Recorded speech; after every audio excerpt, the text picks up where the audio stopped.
Hello, everybody. Happy Yeah. Saturday. That was a rough transition. Woo! It's gonna be a Off to night. great start. Oh yeah, we'll be right back. Let's just try it again. I'll One replay more. the intro real quick. Hit him with the 2-time. The 2-time. Hello, everybody. Happy Saturday. It's us.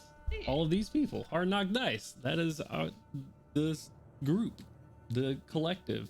We are us. We're online now. My name is Jonesy. We are Legion. We are Legion. Everybody stare at your camera. God damn it, Wyatt. Come on. Pick it up, bro. My name is Jonesy, your dungeon master for the evening, and these beautiful, gorgeous, wonderful people sitting around me are your heroes for the evening and my best friends.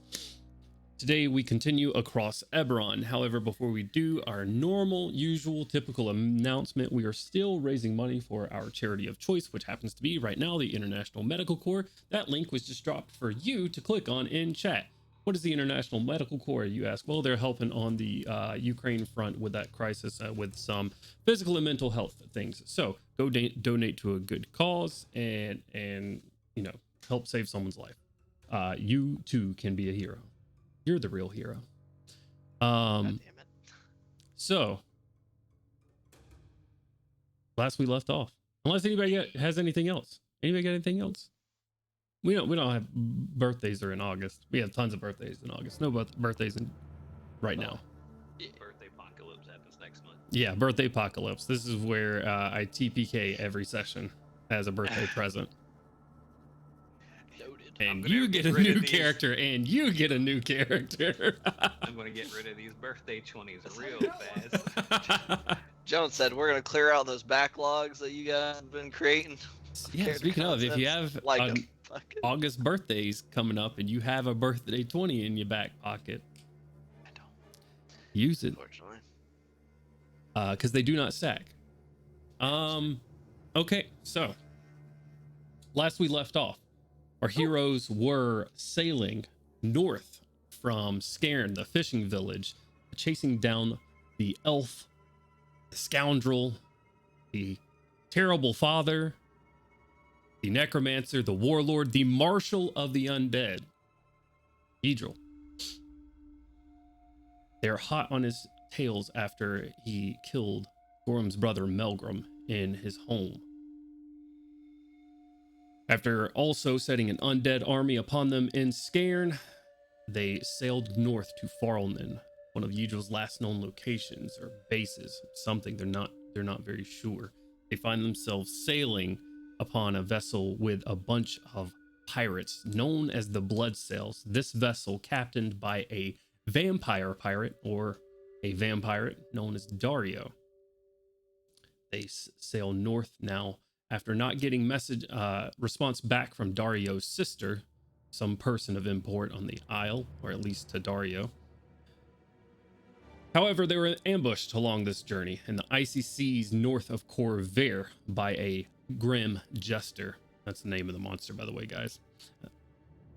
And as the name suggests, it was an undead jester who told horrible jokes that were capable of killing. And killing they did. Killed a large portion of the crew, but also our very own Gandalin fell to this. Gandalin went on a bit of a journey of his own where he met up with an old friendly soul of Uriah Zendel that had made himself known to Gandalin back in New Kyrie just before the anniversary of the morning. Uriah Zendel, the vassal of a god, which is blanking on Doldorn. Thank you. A vassal of Doldorn. Told Gandalin that he had some difficult choices ahead of him, that he wouldn't even be able to pass on from this life very easily. And even if he did decide to go back to his friends and continue fighting, that wasn't gonna be an easy journey either, as he fought his way through these woods, making the decision to keep fighting. He found an old figure from his past, a creature that had killed his parents right in front of him.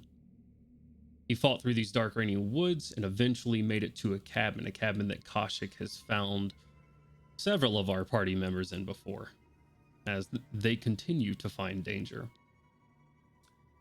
Gandwin in this cabin found memories or visions or dreams, truth or whatever they may have held playing. But eventually Koshik knocking on the front door and this creature breaking in back, Gandwin moved along with this newfound information or, visions that hold no import whatsoever. I'm sure that's it. However, they landed in Farlnen. This is the longest intro ever, guys, because I am so tired and I am rambling at this point. However, they landed in Farlnen, in which there was no one there. Dario immediately saw that there was something wrong, jetted off the ship towards the town of Port Cairn. Our heroes here, after about 30 minutes of not hearing back from Dario and trying to message him, decided to make their way to the coast as well. In doing so, there was no movement. There was nothing. There was a little sign of struggle here and there. Blood stains here and there as well. But other than that, nothing. There was no movement. There was no people. It was absolutely silent. Our heroes found themselves into one of these empty abodes of a pirate and went down into a cellar where they had hoped and prayed for a little bit of a rest. That's where we pick back up. With an alarm around this cellar, a little button on the front door to make sure if anybody opens it, that it triggers an alarm, and an invisible bubble around the party as they lay here. Shining Vanguard, is there anything that you would like to do and or talk about before you go to bed for the night? I'm sorry, could you repeat that one more time? What type of building were we in? I thought you were going to say the entire fucking intro. I was going to say fuck you so hard, man. Yeah, man. I was going to say fuck you so hard. From the Real top. quick, what happened last episode? I have been talking for I feel like 20 minutes at this point. You are in a home. It looks like a home to maybe a 3 to 4 person homestead. There are different bedrooms in here. You guys had spent a little bit of time exploring in this. There were some bloodstains in the house above. And the majority of them were in the beds themselves. So, like people got attacked in their sleep. It looks like it. The majority of them. There are some signs of struggle, but minimal. So you find other yourself pirates, not vampires. Noted. Yeah. Well, it could have happened during the day. Coffins. Yes, another note for our viewers at home. Our heroes find themselves here. Though it is very, very late at night, there is zero light, and it got very dark here very quickly. There is little to no light. RTM staff that has a continual flame atop it, as well as the street lights that light up all of Sharn and other major cities you guys have been to.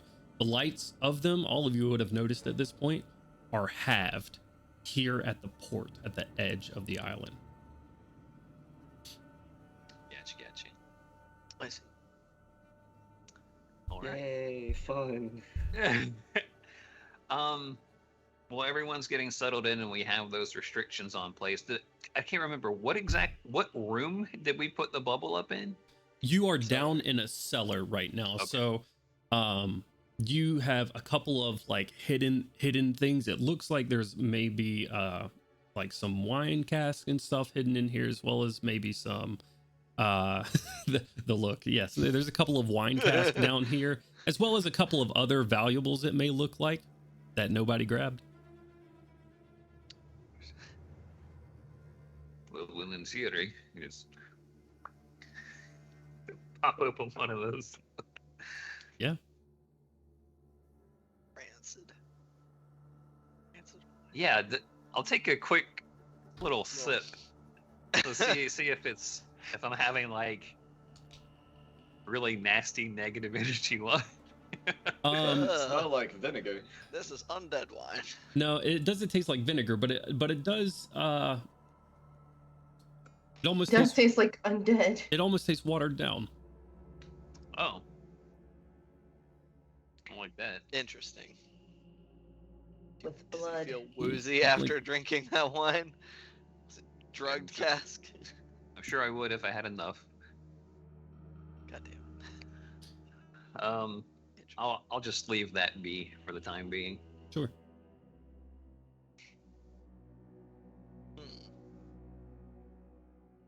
Oh, by the rest of y'all, I'm trying to sleep. Okay. Yeah. I got levels of exhaustion I need to get rid of.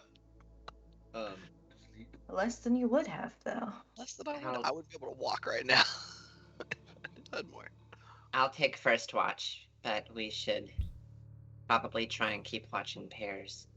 Yeah, I'll take first watch with you. It takes me a while to get to sleep these days anyway. And I had a nap on the boat. Okay. There's one watch. Is anybody else doing a watch, or just first watch and we're calling it cool we after only have that? first- I'll take a Just, second one. just have them stay up all night. I'll take second as well. All right, are Gandalin and Gorham for second? Third? This and then, yeah. Probably will take third. What was that? Azure. Crowley and Azu are taking third. I'm gonna be last watch by myself. Okay. Me and Bursty. Very well. Reminder that, just for everybody, the drone is inside, the bird is upstairs, and the wake-up coins have been placed on the door so that if anything opens the door, they'll go off. Yep. So make a quick noise for me. Oh! Thank you. All right.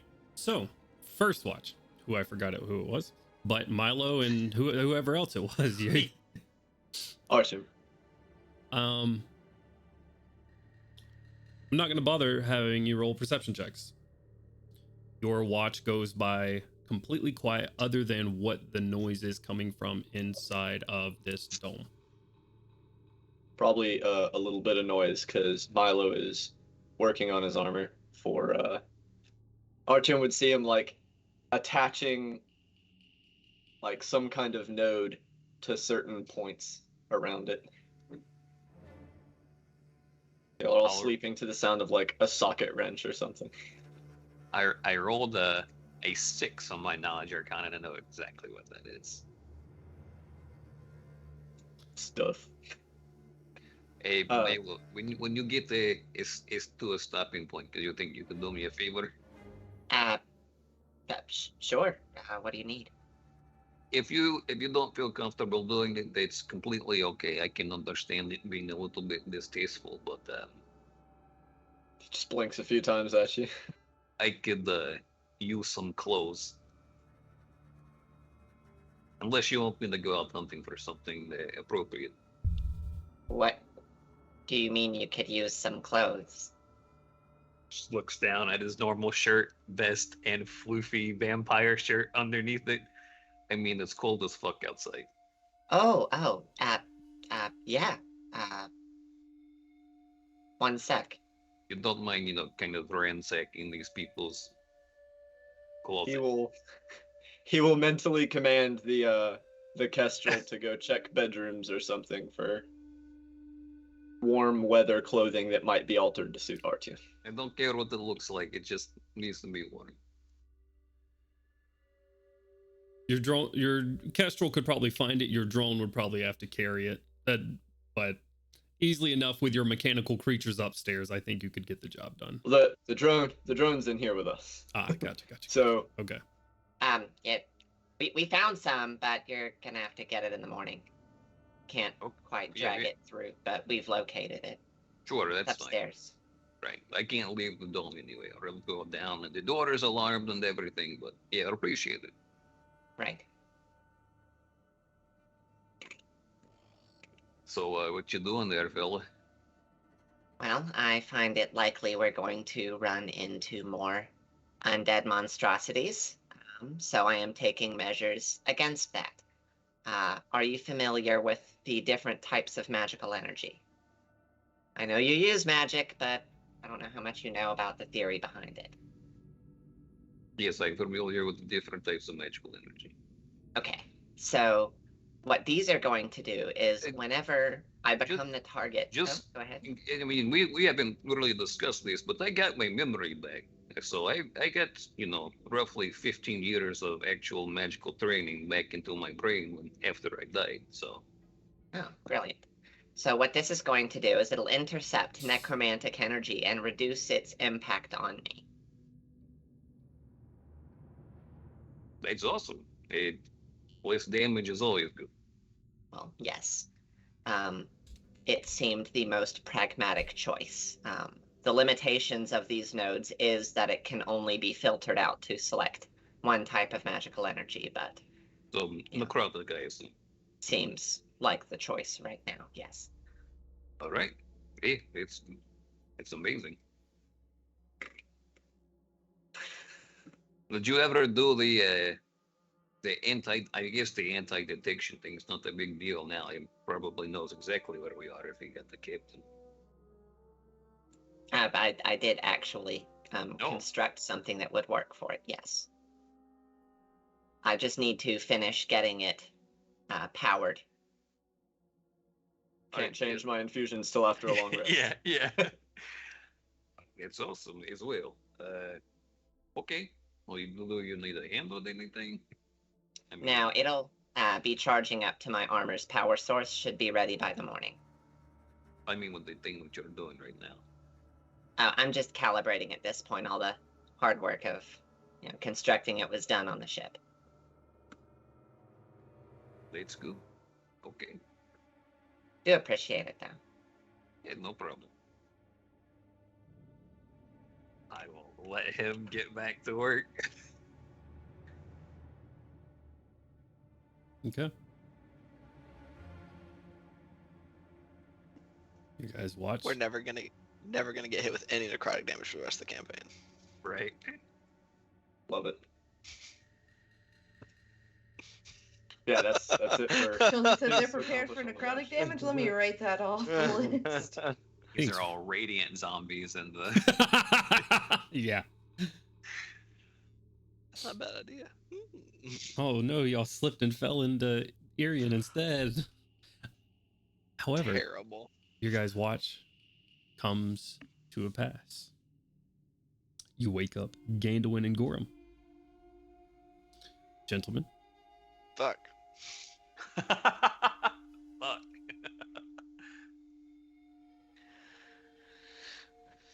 We're awake. Do we need to bother rolling perception checks? Not right now.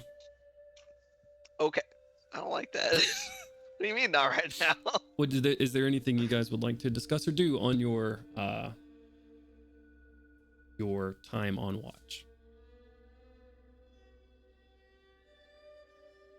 Not at first. We're all just sitting. Probably, I imagine silence. Yeah, it's silent for a little while. Sat there for a while and then just kind of. I heard Melvin while I was dead.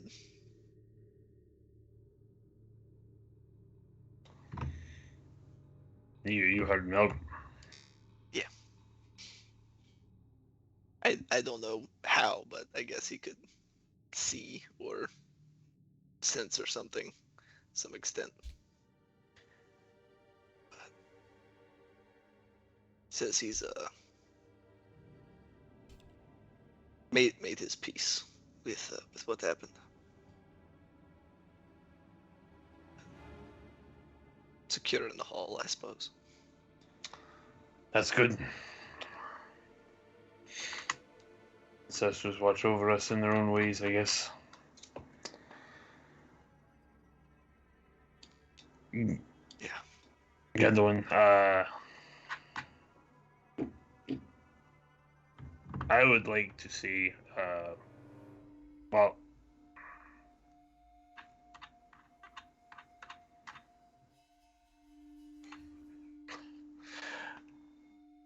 I'm sorry.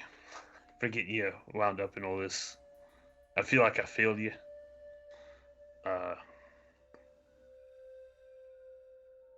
You and Melgrim,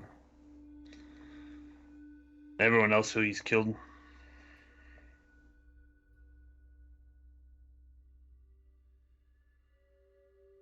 I don't know. I'm glad you're here, though. Glad I'm still here too, but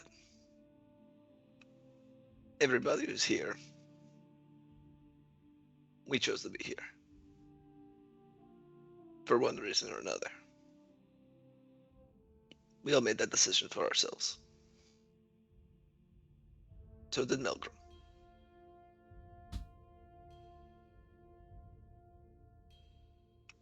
And we're all responsible for, to some extent perhaps, the people that got caught up before we could get them. But we'll get them.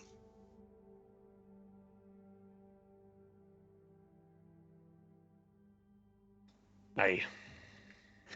I mean, hell, he's from my country. He's part of my military. If anything, it's more my fault, I suppose. Or maybe Caius. Fucking prick. But he's just as much our responsibility.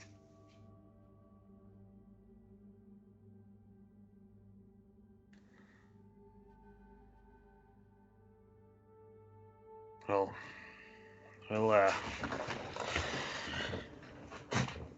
we're closer than ever now, so hopefully it'll be over soon. By the ancestors, I hope it will. He spoke to me the other day. He messaged me after the battle on the ship. Oh, trying to rub it in, I suppose. I guess. I told him we were coming for him. You know. Yeah, I figure. I can imagine to some extent.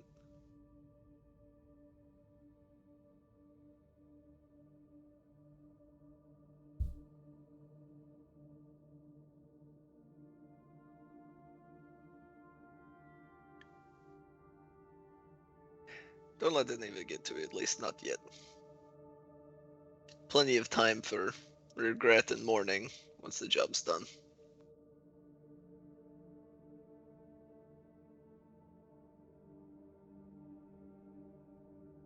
I'll try not to.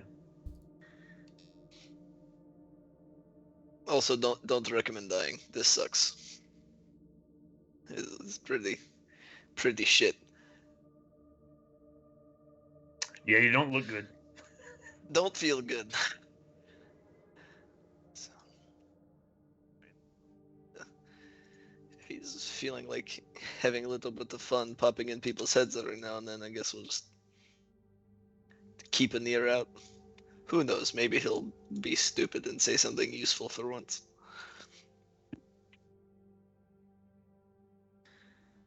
Maybe. He's kind of tight-lipped. That makes sense. Who shit.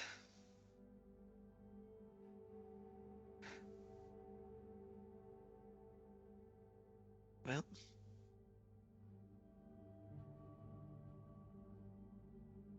We soldier on, I guess.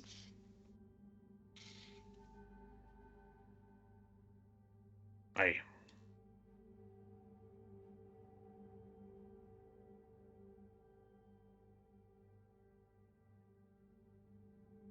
Your guys' watch goes without issue. Phenomenal. I wouldn't have seen anything anyway.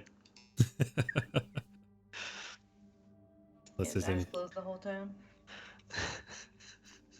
unless there's anything else, you guys wake up Crowley and Azure. Back to the big sleep. Back to the big sleep. Azure and Crowley. You wake up. You're on watch, mostly listening out for things as you're down in a cellar, and vision here is you can see all of 15 feet of this room. But other than that, you keep an ear out. Is there anything you'd like to do over your break? Over your watch, not break, I suppose. Same difference.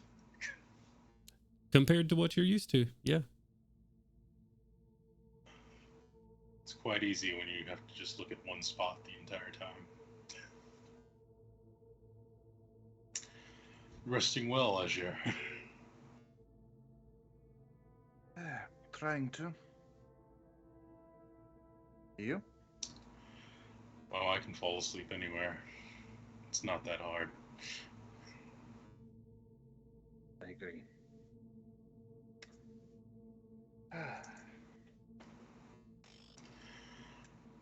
So what are your thoughts on this place now that we've been here for, say, 4 or so hours? 6? Don't like it. It's too devoid of life. Oh, one gets used to it after a while, I'm sure. Not so much wrong with the lack of life. Perhaps. Silence can drive one crazy. My thoughts. My thoughts Look. exactly. Luckily, I'm never alone in that respect.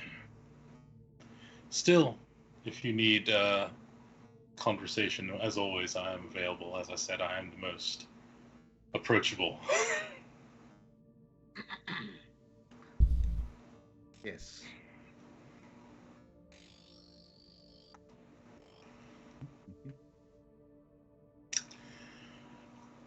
So tell me, I don't think I've ever asked. What is of your family? I know a little of the rest of the party, but I know nothing of your family or where you hail from, so. Well, I don't know much about my biological parents, but my parents who raised me are wonderful orcs. I look like them, don't I? The blue is Yes. telling. Of course. But no, I, as a baby, was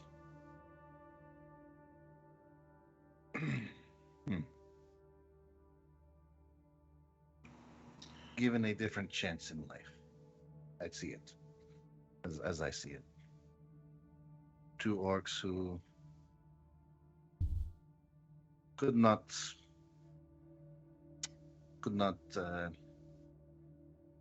bear a child naturally. Raised me as their own, and yeah, grew up in the Basura swamps, and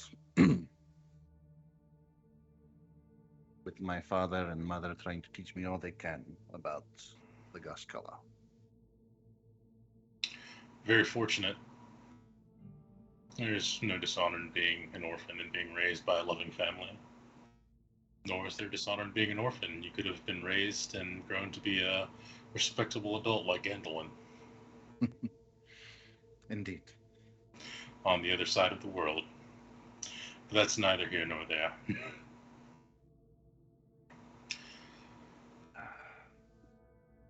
And what of yourself, Mr. Crowley? Well, there's not much of my home left. I come from the Mornlands, as I'm sure some of the others will tell you. Sometimes I like making things up just to see if they'll catch me. A little joke, you see. Interesting. I wouldn't dream of ever lying to anyone.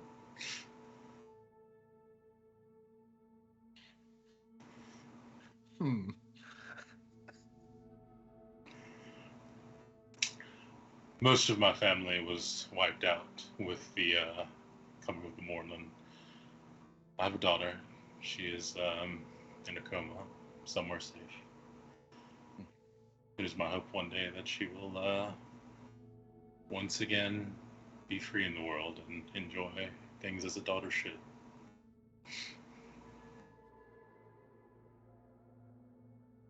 Just another individual from Kyrie who survived the Moorland. That tale you can find many times over. Indeed. How unfortunate this world is sometimes. Unfortunate, but I found reasons to smile. More so lately. It's always good. Always good to find reasons to smile. I agree. Ah, yes. Little piece of trail snack. You must be hungry. It's cold out here.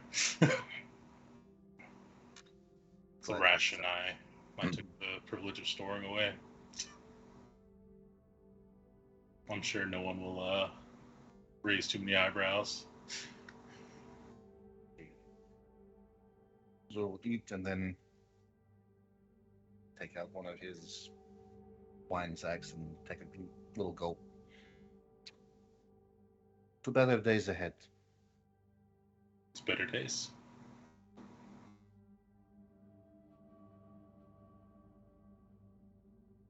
So you guys, Crowley, do you take a sip from the wine sack? Oh, I didn't even know if it was offered or not. So That's how I envisioned was him offering it out, but I could be mistaken. That's also I was like, what a jerk. He just sips it. It's like, better days. You, bro. No, it's sort of what, of course. The better days. Yeah, Crowley will take a small sip from nod his Where the head mouth hole. past it. Yeah, don't worry about it. It's there. Are you going like this, or are you going like up under the mask? No, the mask just pushes its lips forward and just goes. Roll a perception check, Azur. Scary demon mask. Oh, interesting. You just glance away for a second and just hear, and nothing's changed. Are we at a 25. Oh, shit. Second campaign. I rolled an 18. Do you think you see the mask have lips for a moment and then it doesn't? Hate it here. As you turn the the wine bag, water bag, wine sack, one of those things, maybe. Yeah. Combination Skin. of words. Skin, thank you. This Wine thing skin. just starts shifting forms in front of me. I'm like, oh god, it's a mimic. Yo, wine sack.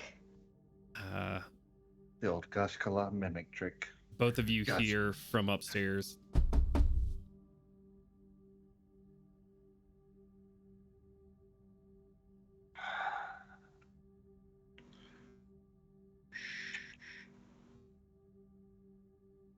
They're not getting any reaction from the Kestrel.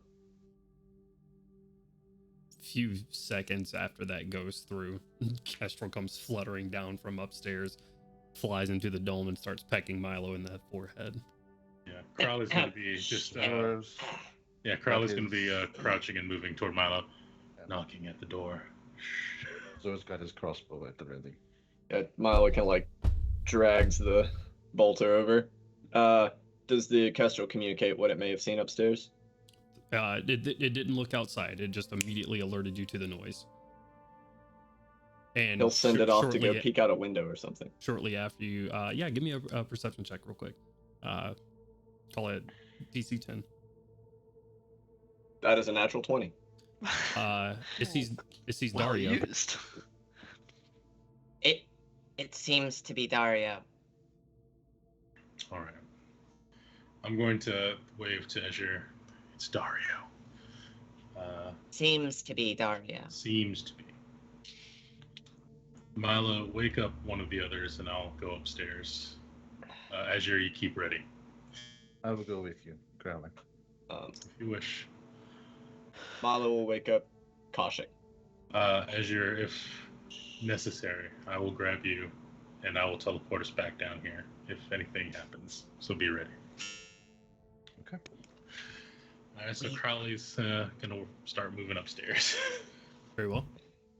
Kind of shaking Koshik's shoulder just a little bit, leaning in close, be like, Someone's upstairs. We think it's Dario, but they're getting ready to go check.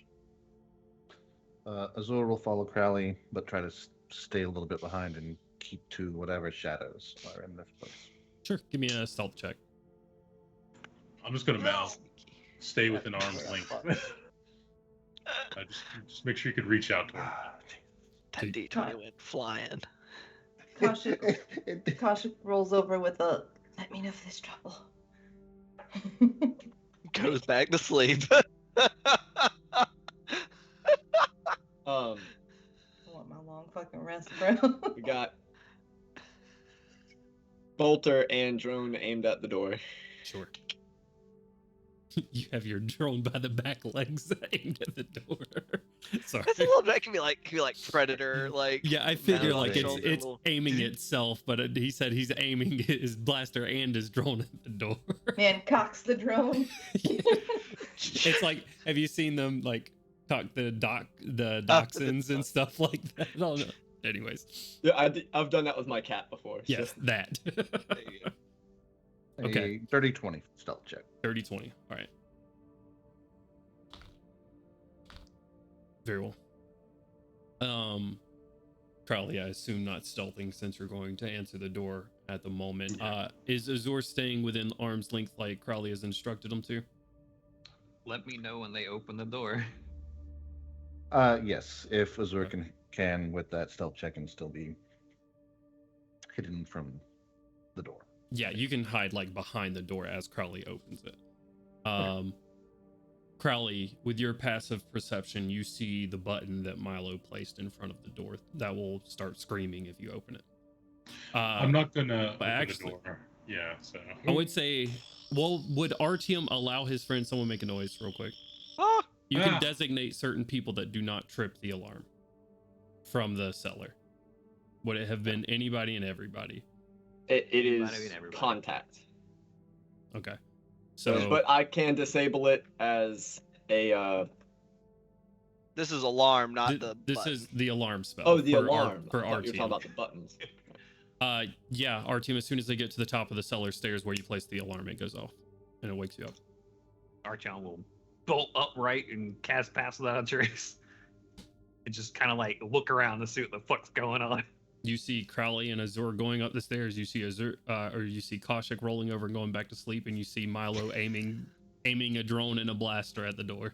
And Crowley, and Gainwon and Gorham are still asleep.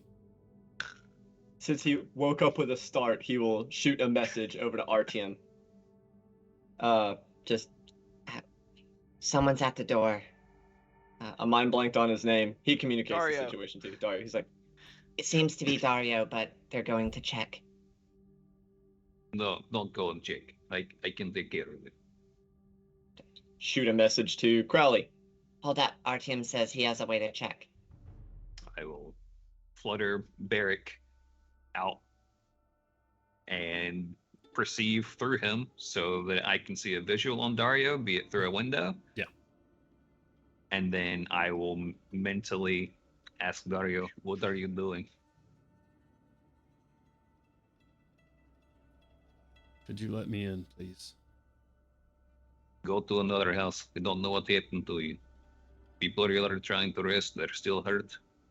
You can explain it to me. We can talk. You're a vampire. You won't be harmed by the cold. You're welcome to stay in this house, but we don't know what happened to you. Does he look like he was injured or hurt or like fucked up at all? Make a perception check with Barrick real quick. Bear exception. 17. With a 17, I mean, the majority of them's covered up, but he doesn't look to have sustained any injuries. Okay. With, You look like you're- with a 17, I'll say that you can see that he's carrying something, like it looks like a sack. It's a bomb. A human-sized sack or just like a satchel with some About that Yeah, big, big or ass so, duffel. like a burlap sack, like about that big around. Maybe. I know the that red was box? a joke, Ian, but it probably is another fucking bomb. You think it was a joke? Listen, you have helped us out, and I wanted to continue helping you. I don't know what's going on. This is a very unsafe place, and all of us need to get our rest so that we can keep the fight going. You were gone for so long, we tried to message you, there is no response. Can you give me a quick rundown of what happened, or? Give me a quick persuasion check. 15. 15.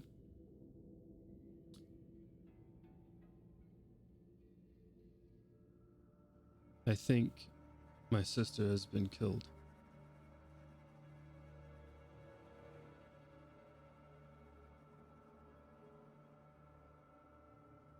I'm sorry to hear that. Did you find anyone in town? No one. All right. Are you hiding this whole time? Did you get Kaushik's message? I did.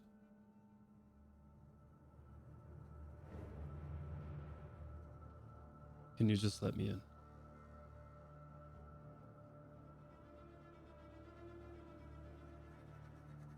in? I'm gonna go with no. Don't get me wrong, you're a great guy and I really appreciate the boat ride, but He turns in the around and house, starts walking away.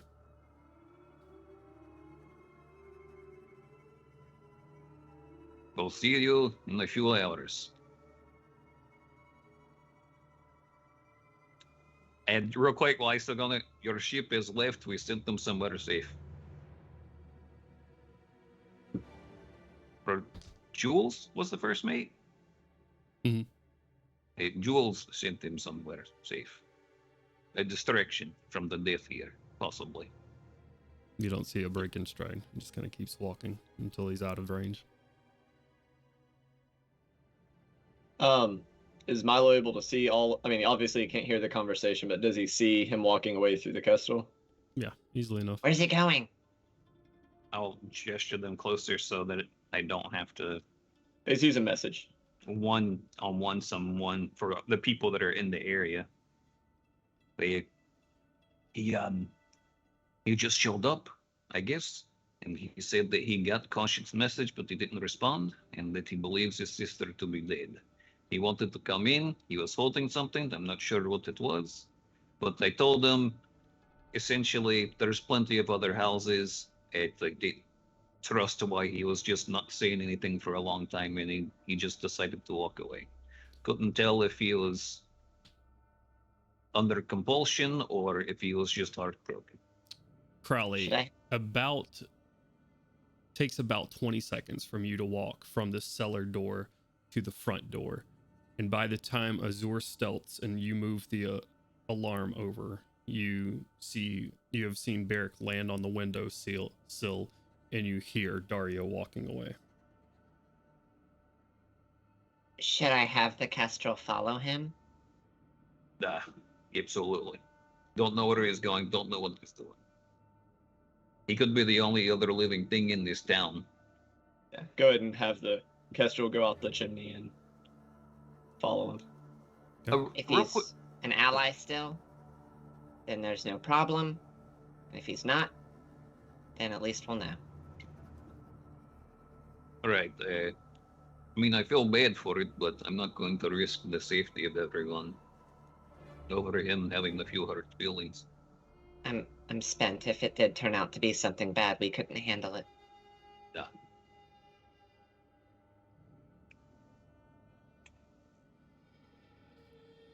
I mean, never mind. All right.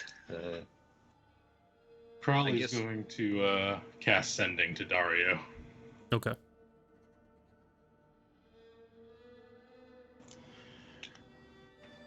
So, you could finish what you're saying, and I'll get the message in a second, so go ahead. That was pretty much it. I feel bad, but not worth the risk. I know also he didn't even really, I mean, he seemed like he was a little bit in shock, but he didn't even ask about his crew. He just said that he thinks, they don't know what he was holding in his hand. I mean, Beric, he echolocation, so it's just a sec.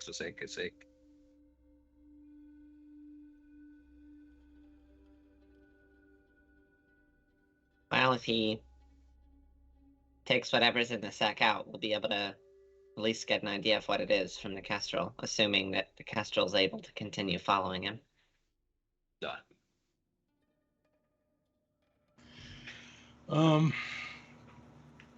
Crowley's sending will be Dario, where are you going? If you need to talk, we can speak by the window at least. Please let me know.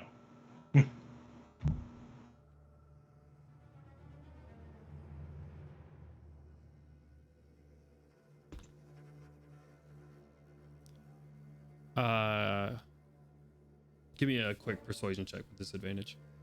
Okay. And like I said, if this goes to the real Dario, then at least I know sending went to Dario.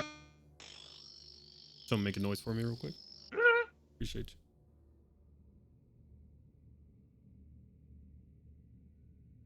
you.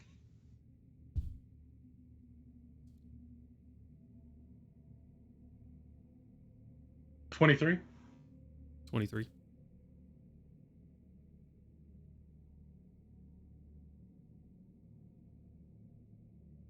Your friends do not feel safe opening the door. Suppose I will speak to you on the morrow. And that's it. I will cast one more because I'm out of third level spells. I will cast it at. Let's see. Let me think about this real quick. This could be bad. Oh no. I will cast one more sending at a higher level and say, I believe in you, Dario. If you wish to talk, I will come to you, and we can discuss this. Let me know. If not, then we will speak on the morrow as you wish.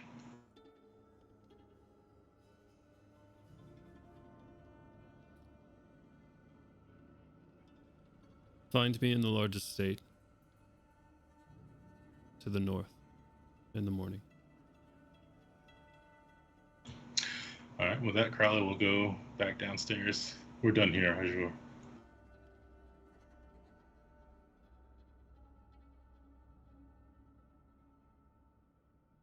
Your Kestrel follows him all the way back. After about 20 minutes, as Dario is in no rush, you see him slowly walking to the north, eventually losing sight as he walks into the large estate on the northern side of the port cairn.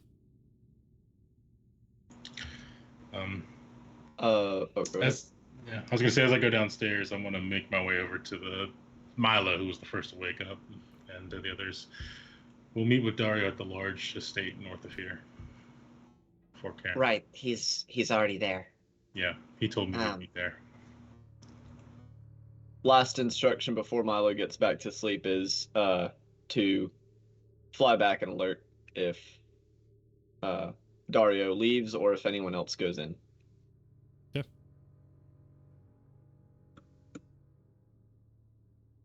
We good then? Sure hope so. Getting back to sleep. All right. Archie, I'm gonna spend a few minutes to set the alarm back up and head on to bed. Okay. Azure, Crowley. About an hour after that, your watch concludes. Never a dull moment. Indeed. It is now Kaushik's watch. Yeah. And Bursty's watch. Well, I don't know if Bursty's actually here. Is Bursty actually here? Bursty was Oh summoned. shit! All right, let's go, Yeah. Bursty boy. It's you and all the summons. That's who's on watch for the last. I imagine that the door frame to this cellar is a little bit warped. I imagine that Bursty has to go in front of Gorham so he can shoulder check his ass into at like the smaller doorways. Hopefully, Milo had to cast some mending before he went to bed. Starting the watch, Kaushik's gonna turn to Bursty and she's gonna say,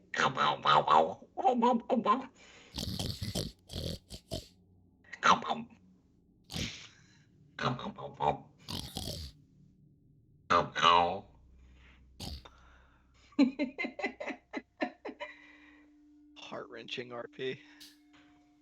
Philosophers, truly. I wake up and cast silence. We're having a quiet conversation, just like you and Azure. You can leave us alone. Toshik, is there... roll over and say to Bursty, she loves you, and then go back to sleep. And he knows exactly what I mean. He does. He's a summoned creature. What is Bursty's actual animal type with summoned steed or creature type? Pig. Is he Fey? I can't remember. Is it a Uh-oh. Fey It's creature just- with summoned steed? Just Or celestial? potato. I can't remember. But, like, I want to say celestial, but I don't. That doesn't feel right because you can. I don't know. Maybe it is. Bursty's an angel. It says it's Okay. a spirit that assumes the form. The steed has the statistics of a chosen form, though it is a celestial, fey, or fiend. So Oh, so it's one of those three. celestial. Bursty's a devil. No. Bursty's an Angelic. angel. Oh. So Bursty doesn't quite know what you're saying. Maybe. Maybe he does. Who knows? I know. Fuck you. That's so funny. Doesn't Toshik matter if he intelligence knows is what six. RTM's saying. He knows what Yeah. I'm saying. Gandalf, what's your intelligence? 8. Two. I am Oh. smarter than Bursty. Don't worry. Barely. Scrape Not the smarter five. than the drone though. Toshik, is there I'll take anything you'd like to do on your watch? Me and Bursty just vibing, keeping a vigilant eye and ear out. With that vigilant eye and ear, could you roll me a perception check, please?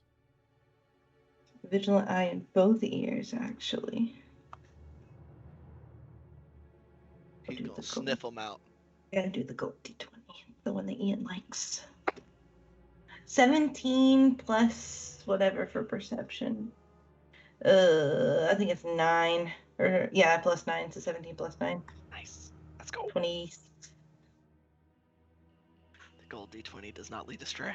It really doesn't. How is Koshik sitting right now? Crisscross applesauce. Is there a sort of crisscross applesauce sitting beside Bursty? You see you're sort of sitting there with your hands on your knees, kind of slumped over or whatever. You see your necklace go from hanging straight down to where gravity would pull it, and it starts to pendulum swing a bit. I'm going to still it if I can. And hold it still right there. Just for a couple seconds, and then let it go. Assuming that's going to make it stop swinging. My presumption off the cuff is that it's swinging because of like some movement that I made or I leaned or something happened. Initially, I don't think it's anything like awry. You still it. Stay still for a moment and then swings again. As if it's being pulled. I'm gonna kind of like swat the air in front of it. Nothing's there. And I'm gonna look at Bursty.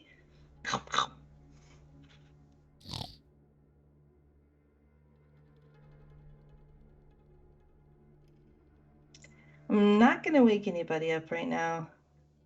I don't think at this point anything worth causing an alarm over is happening.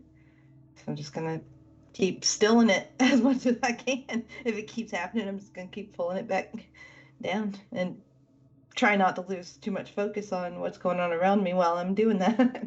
Yeah. It's very slight. I'm trying to make sure that it can. Ah, damn. Never mind.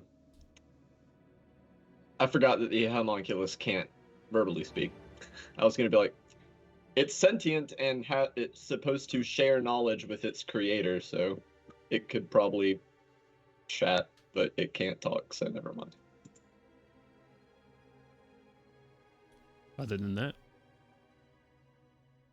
watch goes by quietly. However, Crowley, you drift back to sleep. And there's an in-between period of consciousness and unconsciousness that we find ourselves in that period of sleep where you sometimes like jerk yourself awake and then you start to drift off again. You find yourself in that when you hear a voice in your head.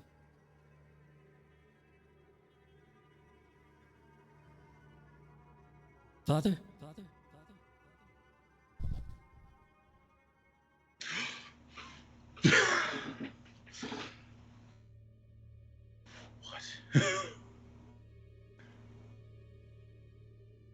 Where are you? I'm here. I'm right here. Where are you? You hear the voice of your daughter, and you hear her voice is quivering, and you hear like her teeth chattering.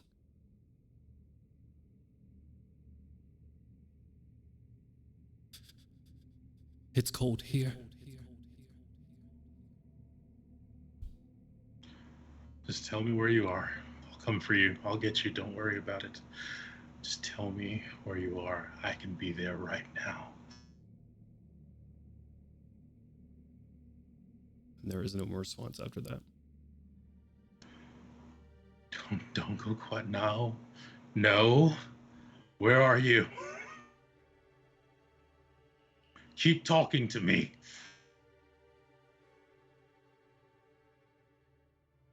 Nothing. To save myself from screaming in the middle of the house, roar. Big angry Crowley. Out loud? Out loud. Furious. I mean, it's a yell inside of a small room. Everybody hears that and would wake up at it. What the fuck?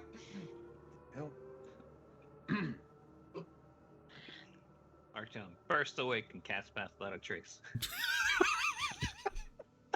You're like a squid. Artyom inks the room. Oh. You made me ink. Ian got to it before I could. I was trying to get to my mute button. Toshik, you're still awake. This is before your shift really ends and everybody else awakes. But everybody comes to at the sound of Crowley just roaring in the middle of this room. Look at Percy. He's bringing it. Doesn't Spirited Storyteller give me advantage on playing dead? Just still. What is happening? What's going on? Crowley screamed. Crowley's like clutching his heart. This shit hurts, bro. Crowley's having a bad dream. Are you actually acting like you're still sleeping? Nah, Okay. Crowley's awake. He's clutching his heart. As much as I'd love to, no. Something happened? Crowley's having a heart attack. Crowley's like he's got pain gas. He's like just jumping like, just having leapt up so suddenly. He's just rocking back and forth. I heard her. She was there. She's here. Where? What do you mean? My daughter. She called out to me. I heard her. She was so clear. Why couldn't I hear her? It was probably not your daughter. You're probably being manipulated, tricked by Eberron. It's impossible. Nothing can contact me that I do not wish for. It got through my defenses. It could not have been Eberron.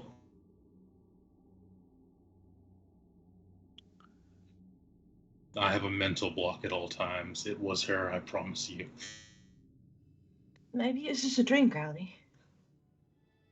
I do not dream. Oh, fuck. Yeah, we have to In get character. But I don't dream either. It's a pretty common thing that happens to some races. Carly is gonna like, sit up and just like arms over his knees, like. I apologize. I will give everyone my apologies. I'm sorry. No. I did not mean to lose my cool. This is completely not in character. There's no. Don't need to apologize, Crowley. Yeah, you don't have to play a character with us. I mean, it's fine to be vulnerable sometimes. It's your daughter. It's a big deal. And if you believe that she was sending you a message, she's still alive, right? She is alive. Yes, she's alive. That is very true. You're right. Milo looks fucking spooked right now. She's Gosh, alive. disturbed. Yeah, okay, so is she sending you messages from her sleep, right? Perhaps. She said it was cold. Where, I mean, you don't have to answer me, especially in this place, but do you think that wherever she's at is cold right now?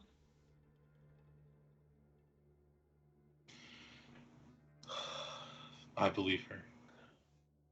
It is cold, yes. Does your daughter's spirit still reside in her body? I guess is the next best question. Yes, it does. Okay. It seems like a good thing to ask. Have you heard her before now? Once before. In the mirror.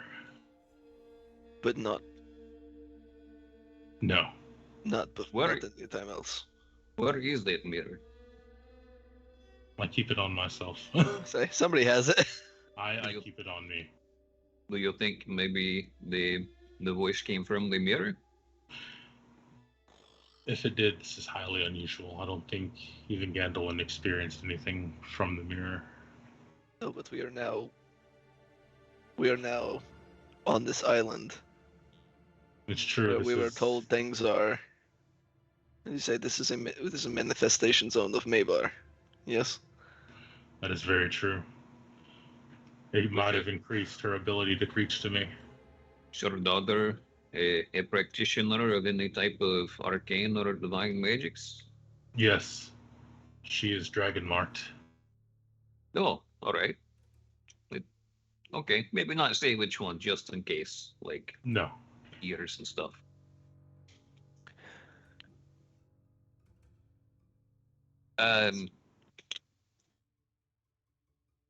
Artyom's,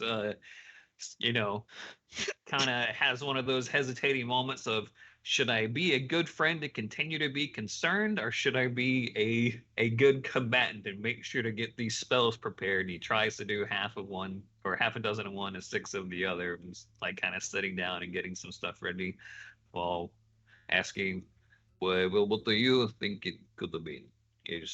She's contacted you 2 times now. Should you go see her after this, or what's the move? She is trying to reach to me. Her spirit is growing stronger. This is good news. I don't know if it's due to the manifestation zone she's able to reach to me or what, but her spirit grows stronger. If this continues, she will awaken soon enough. Well, after we take Yujiro said, we can go visit her.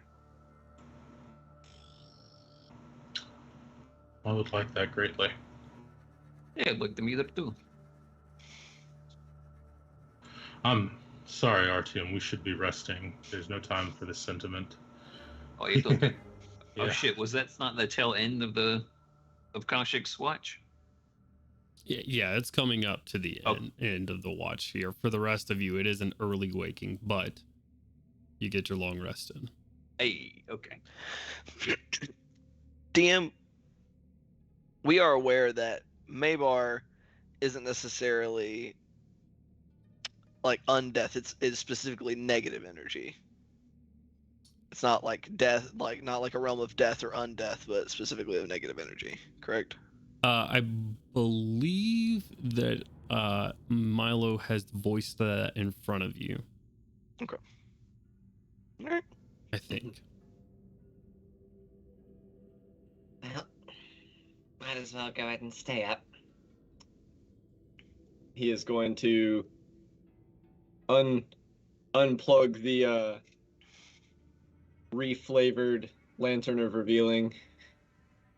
Appears to be a glass orb with a base plate. Fill it with oil and light her up.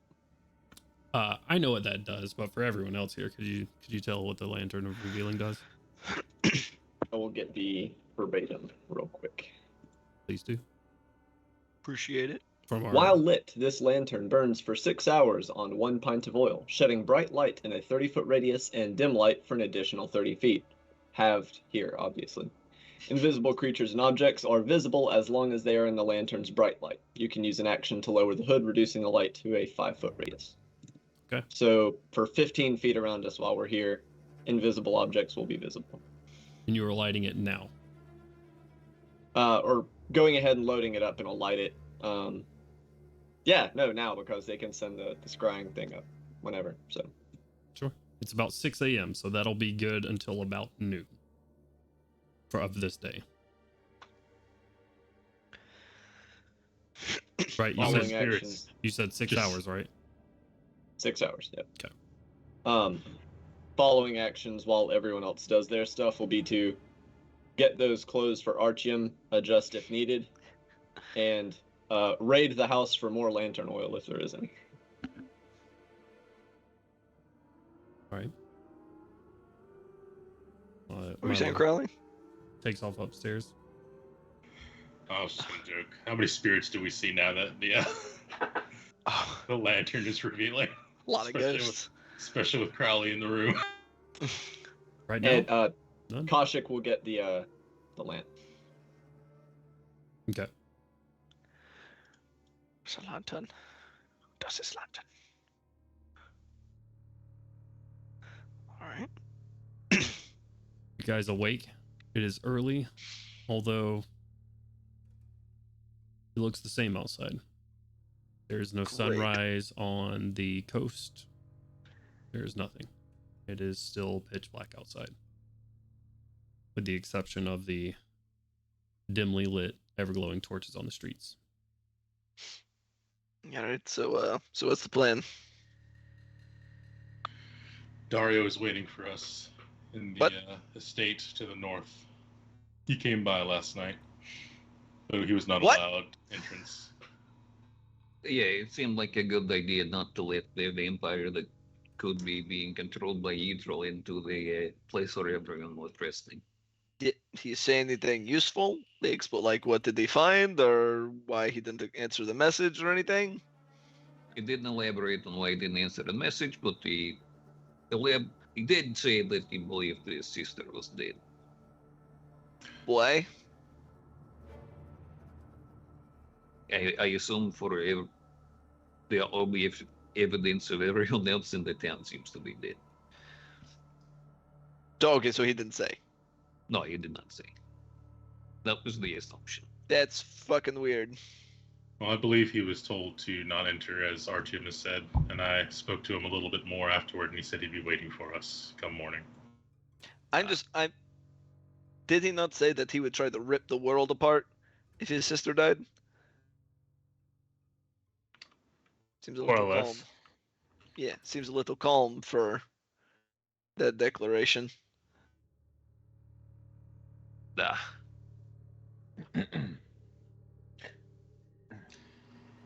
Could be in shock, you know. Yes, I was about to say this. There's stages of grief. Could just be in shock right now.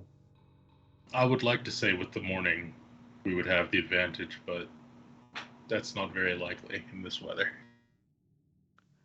I think it's just like that. I don't think it's the weather, honestly. You get my meaning. I suppose.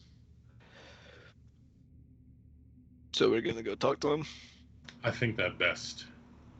Nah. He's the only one walking around that we've run across so far. So and he far, did yeah. find us first. Yeah, that's kind of weird too. Just saying. GM, is there a bunch of snow in this area, or does everything feel like frozen rock? You're gonna have to repeat that. For some reason, the call blipped for me. What'd you say? Is there a bunch of snow in this area, or does it all seem like mostly frozen rock? There is snow. It doesn't seem like there seems to be a collection of snow. It seems like someone was. You guys were looking at the roads last night pretty closely, so I'm gonna give this like for free. The roads were fairly well kept. They were nicely cobbled and shoveled. There is snow on the other rocks around the area, and you couldn't see very far, but what you could see was just snow-covered rocky landscape. But the streets here seem to be regularly tended, but haven't been for a while, in line with what you saw on the bows of the ship in port. All right, gotcha.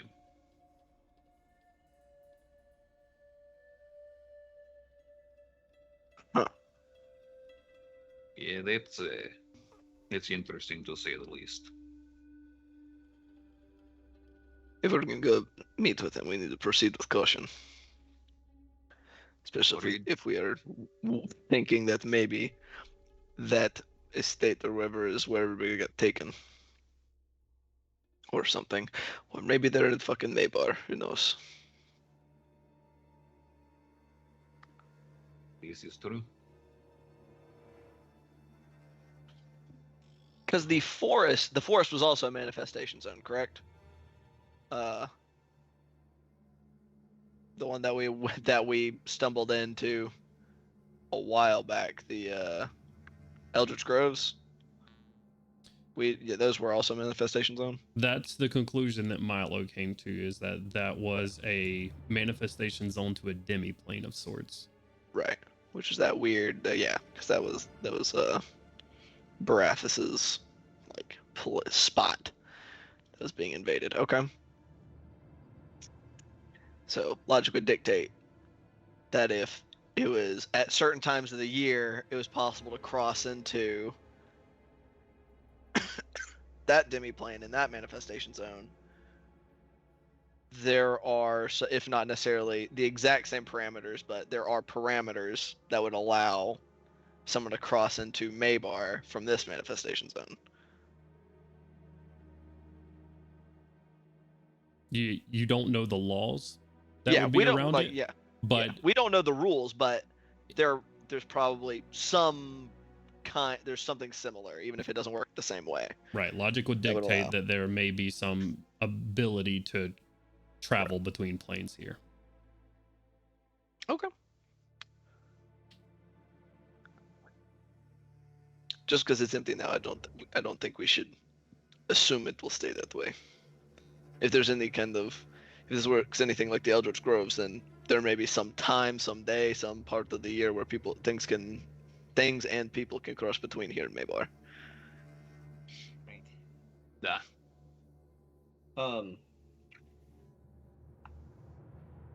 Have we gotten any word from the Kestrel? Nothing. Supposedly nothing is changed at the building we're supposed to be meeting up at. Kestrel was set to return if it saw him leave or anyone else arrive. Yeah, there could still be shit inside though. Oh, right. I know that. I'm just saying the situation hasn't changed from what it was.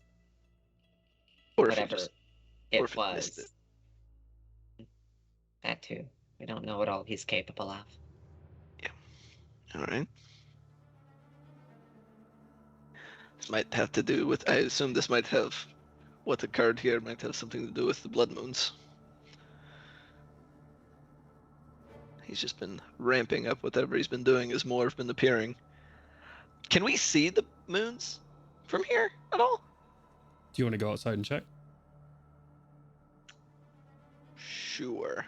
Is everybody ready to get moving? Are we ready to proceed?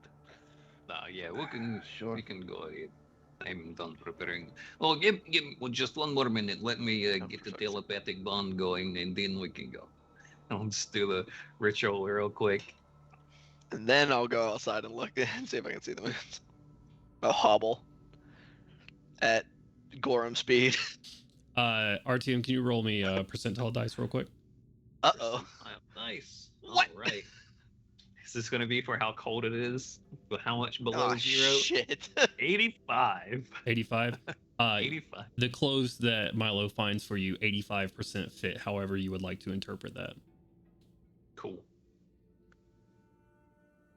You're Okay. just wearing a bunch of bandanas and scarves.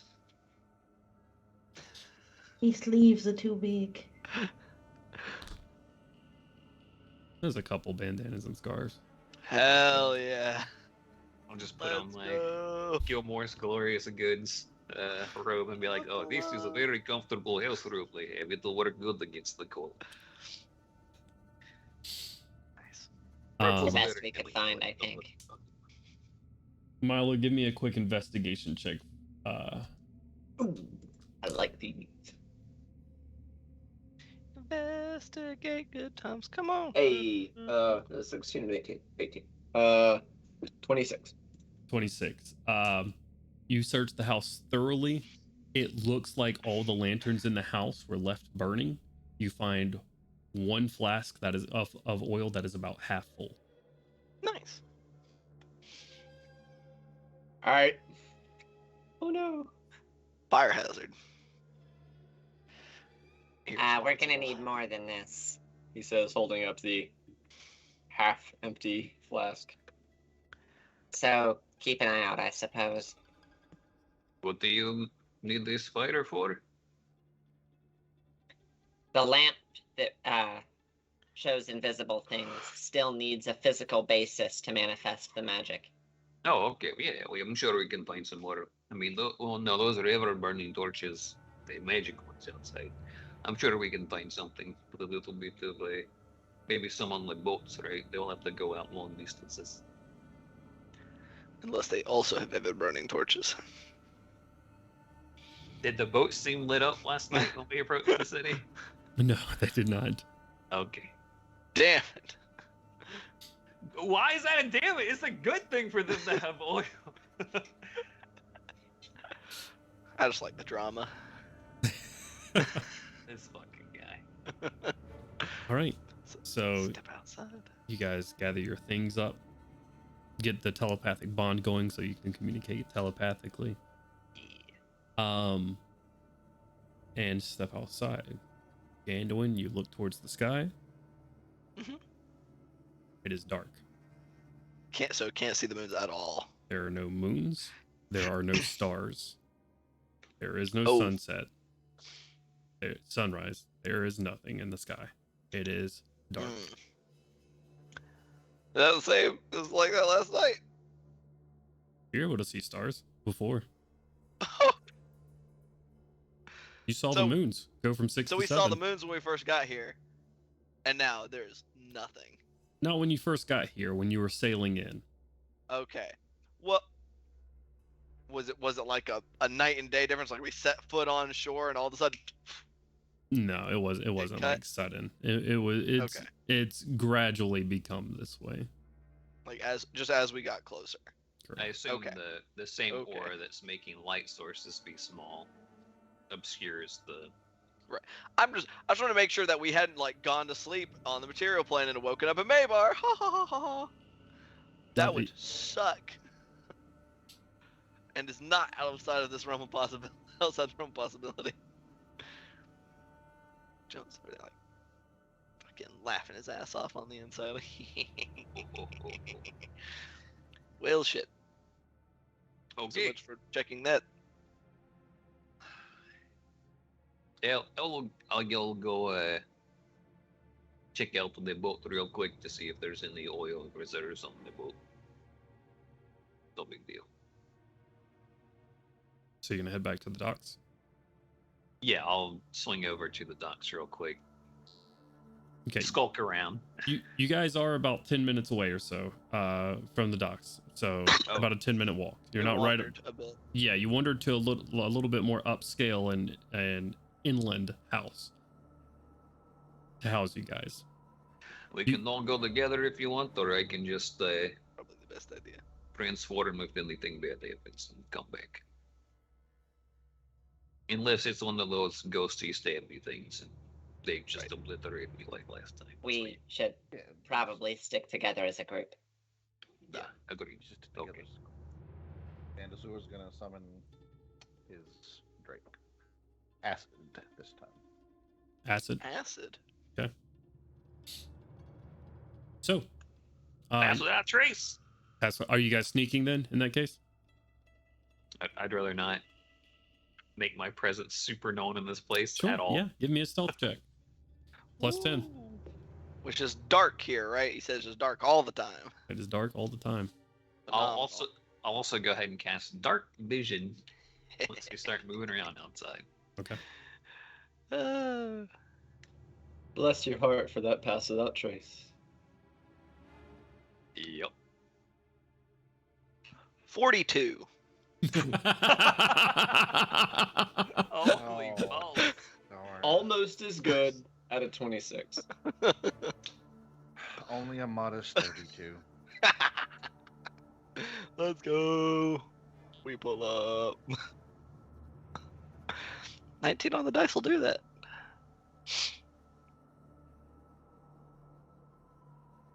Other checks? Oh, I'm sorry, 24. 24. Stealth checks. 29. 29. 16. 16. With a +10? Is that with your +10? Okay. Yikes. All right. I roll Kaushik. stealth checks at disadvantage because of plate armor. Oh! We gotta get you some like mithril. 30 even. Very nice. The darkness here allows you to sneak very well, some more than others. But pretty quiet for the most part as you guys make your way towards the docks once more. Ship's still there. Seems like nothing has changed and it's still quiet. Are you just searching the boats and just the ships right here for some lantern oil? Seems to be, unless there was like along the way like Ye General Goods Store or something that might obviously have a good supply of lantern oil. Give me a quick perception check. 22. Yeah, you see a general goods store. Yeah, well, you guys, it might be a little bit easier to just, they probably have some lantern oil there, right? Definitely worth a look. Save us Makes more of a sense. trip. All right, does it seem like, I guess we'll just try the door. If the door's unlocked, we'll know when everyone vanished. Or maybe they just have like, everything's open 24 hours here because it's never actually nighttime or daytime. Yeah, that makes sense to me. Yeah, you walk up to a like it's on the dock, like seaside facing shop, and on the sort of nice scrolling it says Everalio's General Goods, and you go to open it. It is locked. Yeah, Mullen? You can do this Yep. kind of stuff, right? Yeah, I got it. Yep. On it. Hobble, hobble, hobble. You're gonna be making this check at disadvantage, right? Yep. Unfortunately. Go ahead. Wait a Good old second. Hold on. Azur will help him. Hold on a second. Hands still a little shaky. Wait, hold on. Give me a second. Wait. Hold on. Both these are I am holding on. Don't worry. I'm gonna give him guidance. Okay. Touch Okay. him. Okay, and Azur, I'm getting assistance from Azur. Make a straight check. Help me hold Azur, it steady. are you trained in thieves' tools? Knees weak. Arms are heavy. I got disadvantage on this check Yes. already. You have tool proficiency with thieves' tools? Let's go. I pull up. Do you need some assistance? because Milo also has proficiency with these Jesus tools. Christ. So I could gain assistance from somebody. I'm gonna hit the lock with a guiding bolt. I'm just kidding. Oh, God. Advantage. Huh. Okay. We're Okay. gonna stick with the guidance. Straight roll with a d4. Yeah, so I'm gonna roll the d4 first. Oof, not Milo's good. over there offering up I think I just have gadgets, a, like tools or yeah, so something. it just makes it a +9. So bring it to Hold on, so if Azura assists and makes it a straight roll, and then Milo assists and makes it advantage. Oh, that's how that works. It's 19. 19 Yes, sir. takes you a Coughing little to bit that. with some weak fingers and hands. Not quite as dexterous, and the cold makes it makes it even more difficult. But after a That's couple of embarrassing. seconds messing with it easily enough, Piece of shit. opens up. Fucking. They bet the man who. It was probably just a little frozen or something. Shut the fuck Grumpy Gandolin. Gandalf No. doesn't like not being at 100%. No, it's not.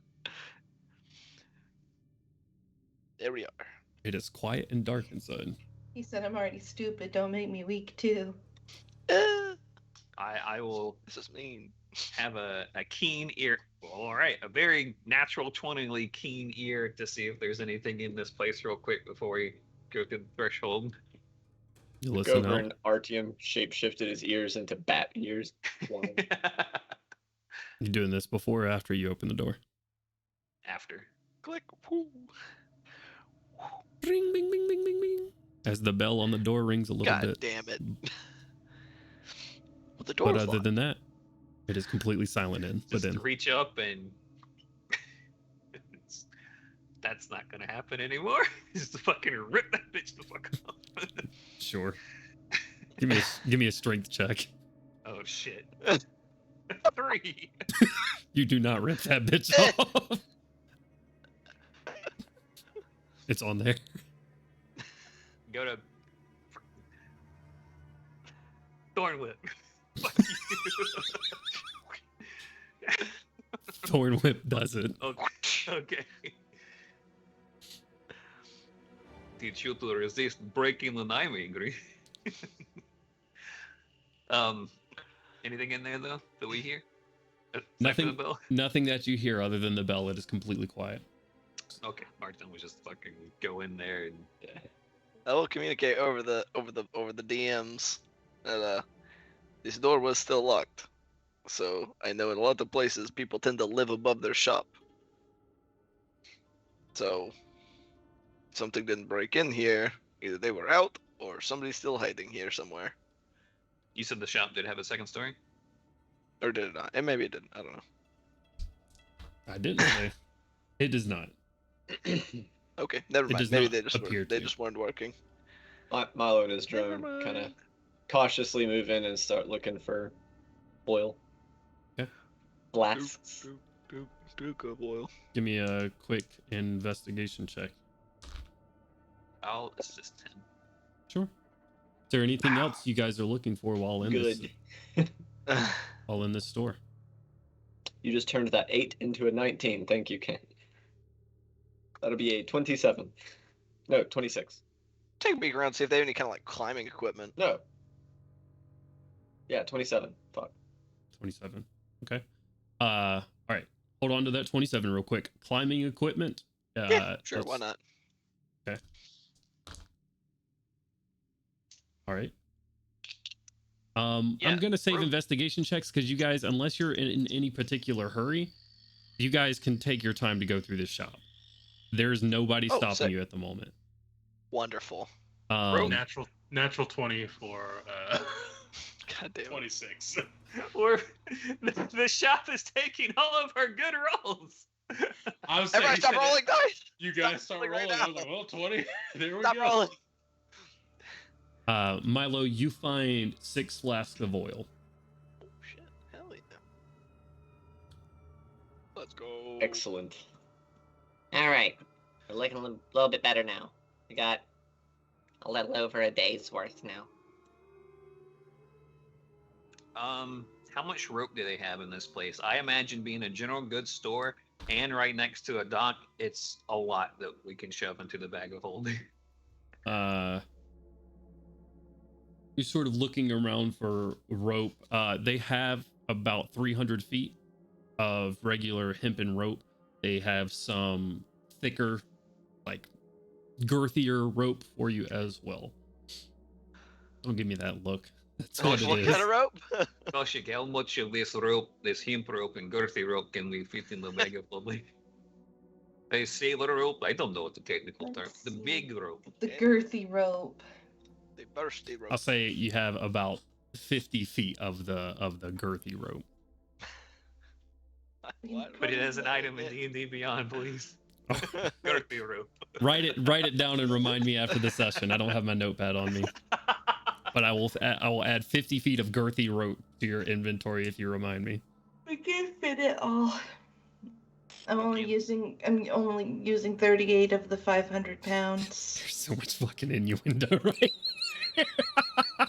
Yeah, we Jesus can find a Christ. way to make it fit if we really try. You don't know until you try. You find 2 sets of climbing gear actually, with Okay. like pythons and some Sick. like crampons, I think are what they're called, that go on the feet and help you climb into like icy walls, Mhm. as well as a couple of harnesses. This stuff could be useful considering this place is a rocky hellscape Oh, do you and have, cold. do they have any more of those harnesses? They could be really useful. I just what? imagine. Oh, and that's a great place for me to disconnect. Wonderful. I'm back. Hello, everyone. IDC. Oh, shit. Those could be really useful, I heard, and then it cut out. What'd you got? What'd you say? I was saying, if there were any more harnesses for easy bat grabbing. You find 2 Just the two. that go Yeah, so to just that the two, climbing though. gear. Yeah, so we got 2 sets of climbing gear. Put that shit in the bag. Wow. Well, you should just go ahead and put one on, Gambling. Why? Because you're fucking injured, and if we get into a fight and you need to get pulled out of there, I'm going to get you the fuck out of there, hopefully. I'll just hold on to the bit. Okay. It's very confusing. This is for the climbing equipment. For like if we need to like scale one of those fucking big ass pieces of ice, if it's like out of the water or something. Come on. Well, Okay, who don't knows? don't Plus listen it's to free. me. You only died one time. I've only died one time. It's okay. Yeah. We're even Stevens now. It's not the contest. neither has any kind of high ground on the other. Okay. So, Is anybody else anything looking else that for looks anything? useful in here? Well, it is a general goods store, so I'm going to say most common items that you're looking for are probably going to be available. Do they have a regular fucking dagger? Cause Gandalf took mine in like episode fucking 5. I've yet to You have it. gave it to I me. know, I gave it. Yeah, we're like, good, Also calm used down. Another knife. Also, do they happen to have diamonds in this general? No. They do have a dagger, though. Hey, Only one? Whole Get that whole row of them. Right. Just a They shelf have a full of s- diamonds. They got a steak knife. I'm going to roll a d8. I'll take anything Oh, at this good point. Lord. They have 3 daggers. Interesting. Hell yeah. Describe them to me. Hot loot. They look like fishing knives, what you would use like to fillet a fish. There you Oh go. shit. So that means they're Okay. sharp as a motherfucker. Hell yeah. Are Them they- boys. Woo, they You slice. got 2 fish fillet knives and 1 ice pick. I'm gonna stick a fish fillet and knife in my knife pouch. Okay. Did that climbing kit come with like the little picks or whatever? Little pythons, yeah. No, I mean like the ice picks. Oh, yeah, I know what you're talking about. Yeah. It's like So 1 for each, or icicle. 2 for each. nice. Cool. Two, both of us in the bag of holding. Fucking in that bitch. We'll say these 2 sets will allow 2 people at a time to climb a vertical surface at half speed, an icy Nice. vertical surface at about I'm not even going to say half speed, at about 10 feet around. Oh shit. It's rough. Oh, yeah, that's What do they pretty weigh? good without Ooh. check, though. Without Yeah, a no check. Yeah. All right.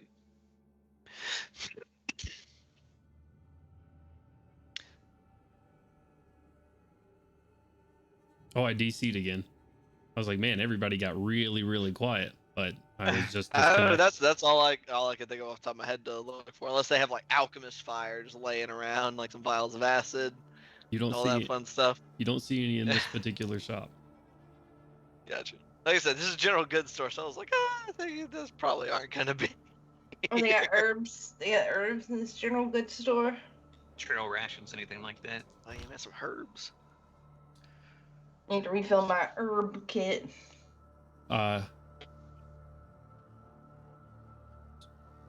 Give me actually I'll just less rolling is better right now. I think Kaushik and RTM, you head over sort of to the same general area where like food and herbs and stuff are held in the same. Kaushik, you find a like small area where herbs probably should be, and you sort of like, you know, those crates with like topsoil in them that have planted like fresh herbs and stuff in them. Yeah, you see a bunch of those, but it is just soil. You sort of take your fingers and it like a couple of dried dead leaves that just turn to ash in between your fingers. At about the same. RTM. Oh, sorry. Go ahead. You're right. At about the same time, RTM, you see like some. What the fuck are rations kept in D&D? Bento boxes. I don't know. Bento boxes. I think I have always imagined them as just fucking MREs in my Same, mind. yeah. You find a couple of MREs. They're like oil, like bento oil. boxes. Couple of bento boxes. You open Hell them yeah. and then they are gray sludge. There's onigiri in the owner. Okay.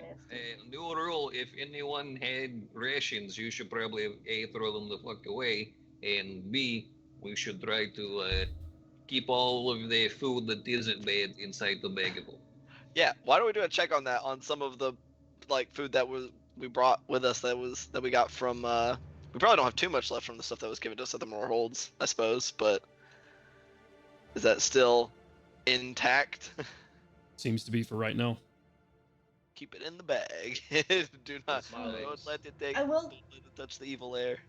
I will turn to RTM when it comes to the herbs and the just being soil, and ask if there's is there anything you can do about this?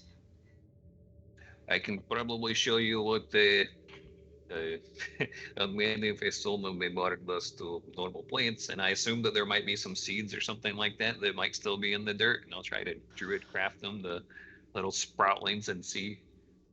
Watch them die before our eyes. Yeah, basically. Milo will cram his 5 MREs into the bag of holding. Did you check them first? Yeah, after checking them. They seem to be okay after checking them. Awesome.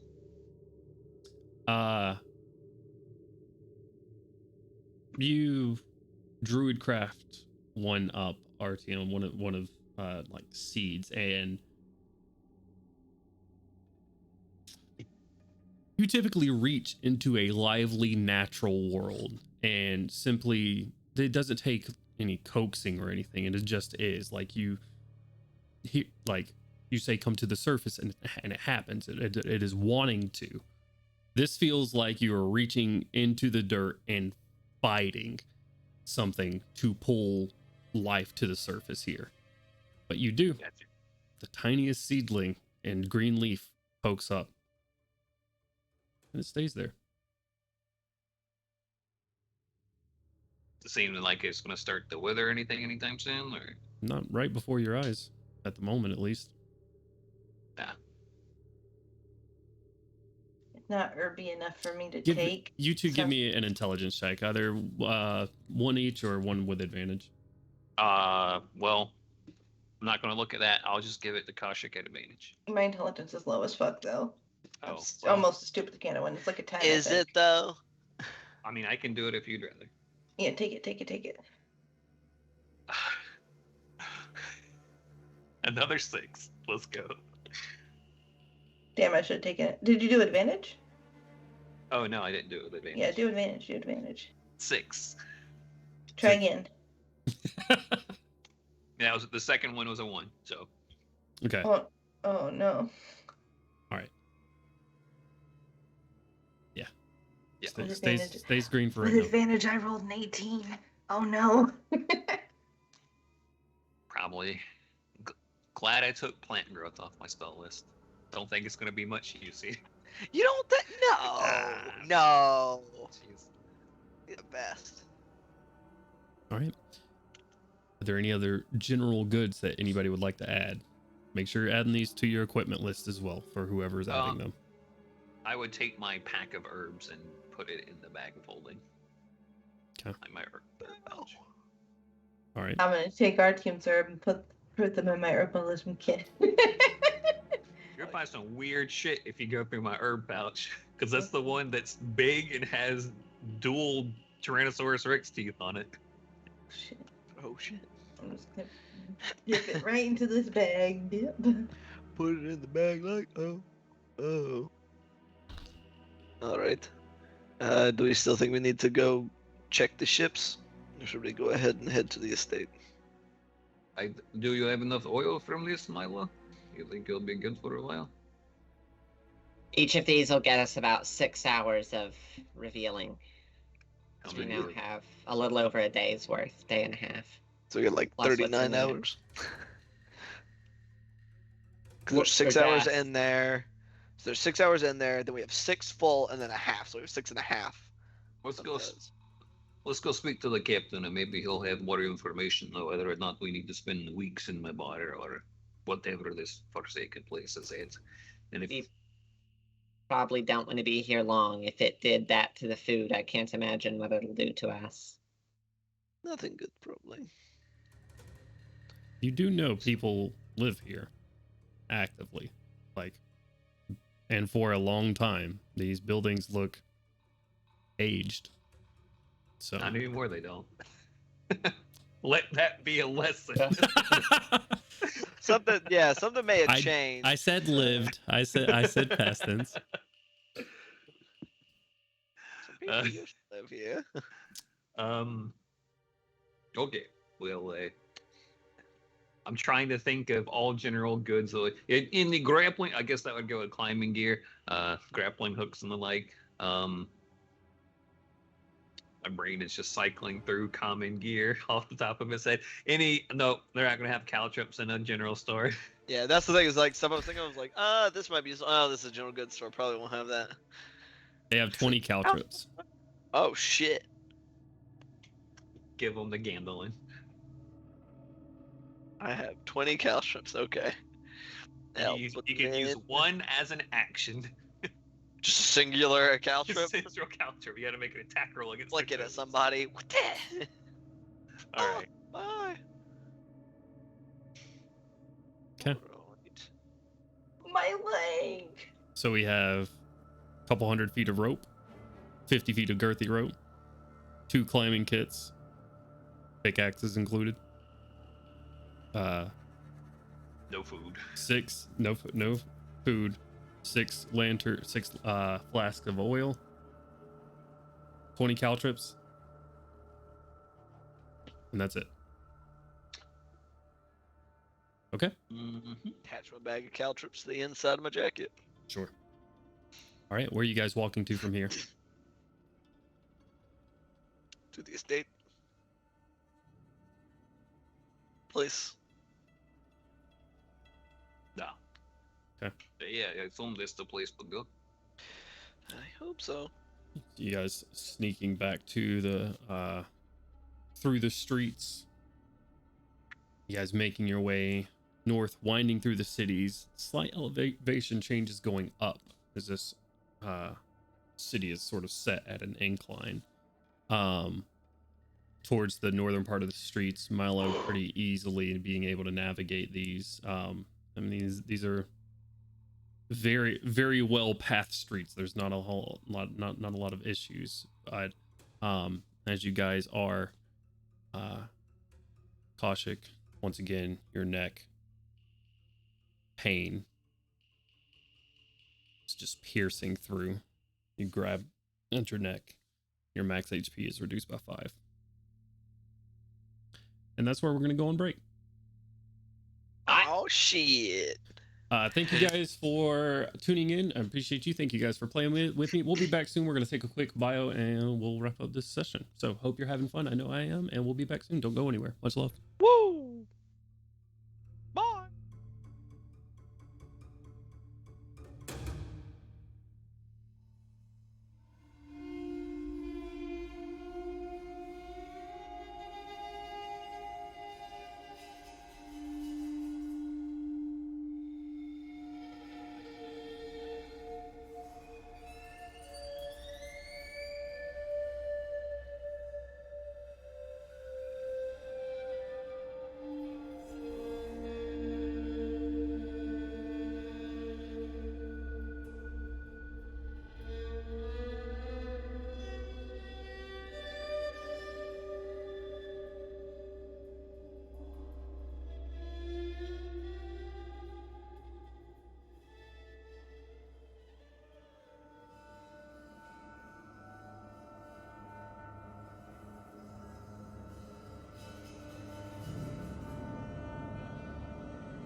Someone make a noise for me. Hello, everybody.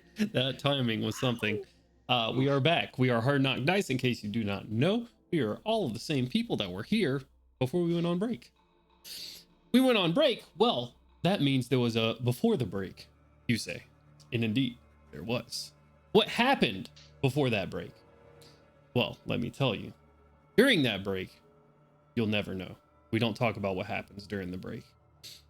Especially this break. Fucking Christ, you don't want to know what happened on this break. Anyways, before the break, our party had landed in Port Cairn on Farlman, far to the northeast of Corvair, an icy, rocky island devoid of life. They spent a night in a home, abandoned, forcefully abandoned, as they found bloodstains, some in their beds, some on the walls, but no people around to speak of. They were interrupted in their sleep by a knock at the door from Captain Dario, or what seemed like Captain Dario, holding a burlap sack of some sort, asking them to let him in and that he thinks that his sister has been slain. Another visit in the night to Crowley specifically, from a voice that he has only heard once before since the morning. And Kasha can notice her necklace, piece of Maybar infused wood, seemed to move on its own. Ganowin and Gorham had a conversation of whether or not they needed to make amends, and just a conversation, a brief overview of what needed to come to make all this come to a close.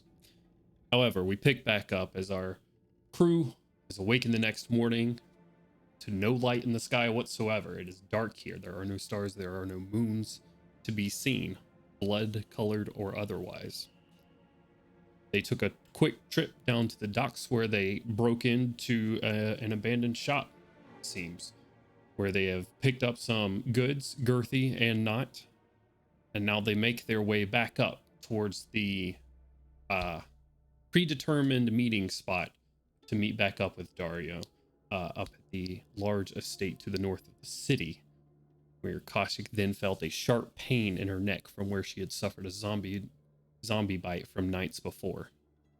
And mechanically, her max HP went down by 5. So, does Koshik show this on her face when she feels this? Yeah, she'll even make mention of it. She'll just like kind of wince and go, God, why does this keep hurting? Are you But okay? with an accent. Yeah. Telepathy. God damn it, I can't not accent. Or I can't accent right now. Yeah. Tuesday, isn't it? Tuesday, It's isn't it? Tuesday. Oh, Okay. oh, I think so. It keeps hurting. It's around like burst pain. Let me take a look at it. And big scalpel. Milo will No. inspect the bite. Sure. I don't know if you want medicine or arcana or what. Medicine check. 17 plus. Hold on. Plus something. Probably 6. $1 billion. Okay. 6. So 23? Yep. Nice. Koshik takes her hood and, like, what do you call it? Cowl, cloak, whatever it is, and a bit of armor and leather, and pulls it off to the side so you can see it. And it is a ghastly sight. It is, the skin seems to be set with necrosis. The flesh around it is being eaten into and around it. It smells. It's pretty awful. Since Ah. when? With that medicine check, does Milo have any idea how to treat this? Because I sure as fuck don't. Cut out the rot. with a 23 medicine check. I would say probably between you and Kaushik, if you had the ingredients, you could probably come up with a standard set of like antivirals or antibiotics that you could apply, like topical antibiotics that you could apply. Which would take an herbalism kit. Which I have, but it's running low. It is out. Yeah, that's what I meant by running low. Zero is low. I just put some of my herbs in there if you need them to help. The cake looks fucking terrible. Yeah, I mean... Yeah, we gotta do something very, very soon. Holy fuck. Let's say... Do you want to treat her when we're inside this building, or... tuck in somewhere quiet and try to do this right now?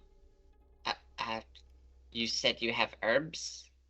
We would probably need to work together to do this. I know a lot of the medicinal principles, but she's gonna know more about the plants themselves. I will say this before the conversation continues, and you can make a plan of action of which one you would like to do most. With a 23, Milo can think of 3 options for something this advanced.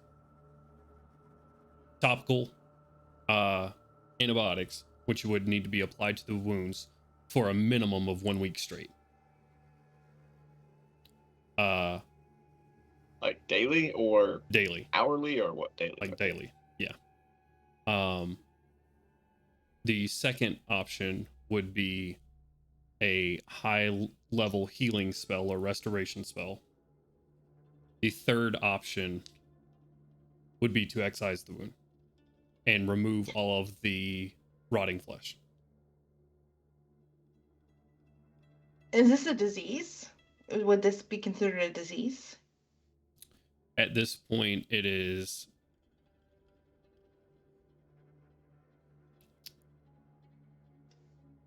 I'm assuming when you say restoration, you mean greater restoration? That's what That's it what I'm is. trying to figure out. Or like, would heal work? A high level heal may work. We can try a magical solution. Might cost us more resources, but would be much swifter.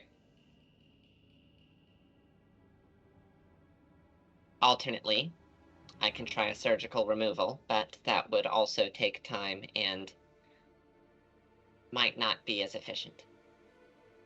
Yeah, let's save that for the worst case scenario. The last flying option, please. There is another option. I can just, go fire elemental and just make sure that whole area isn't an issue.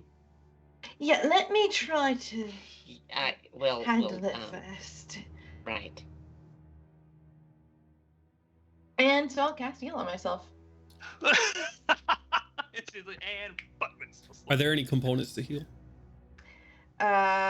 Instantaneous 1 action, VS, verbal somatic. So just verbal somatic. No material components? Okay. No material. All right.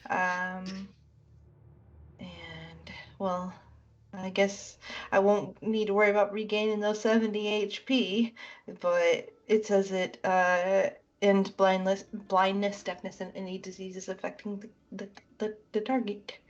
I'm the target. Okay. What are we looking like? You can't really see as you cast this on your neck. As you cast this spell, can I get those that are actively involved with conversation? So RTM and Milo, can I just get you to roll me some quick perception checks, being right here and sort of like right here looking at the wound in front of Kaushik? I think that's another 23. Yes, 23. Okay. RTM, you're muted. 28. 23 and 28. Okay. Kaushik, you feel relief. It feels so much better after you use that magic. You regain your 15 max HP back. Let's go! Artem and Milo, Easy peasy. you've seen Kaushik cast this spell once before on the boat, as she cast it on a sailor to cure him. You saw the effect of the golden white energy that flowed from her fingertips. It is not nearly as bright as it was on that ship. Gotcha. Okay. Milo's brows kind of furrow. Does the wound look taken care of? It is scarred over, but it does not look like rotting flesh right now. It's not Yucky. necrotic. It is just scarred. Correct. We'll keep an eye on that just in case. That didn't look nearly as efficient as it should have been. Potency seems to have been reduced. We should probably expect our healing magic to be less effective here. Yeah, it makes sense. Right. At least it worked. That feels so much better. Probably want to try and use maybe means of healing over longer periods of times than short little bumps of healing. Right. Any healing that relies upon positive energy is probably going to be reduced. If it's getting you guys up, it's all positive. And I'm gonna elbow Milo. Oh my gosh. Gorham, can you roll me a perception check, please?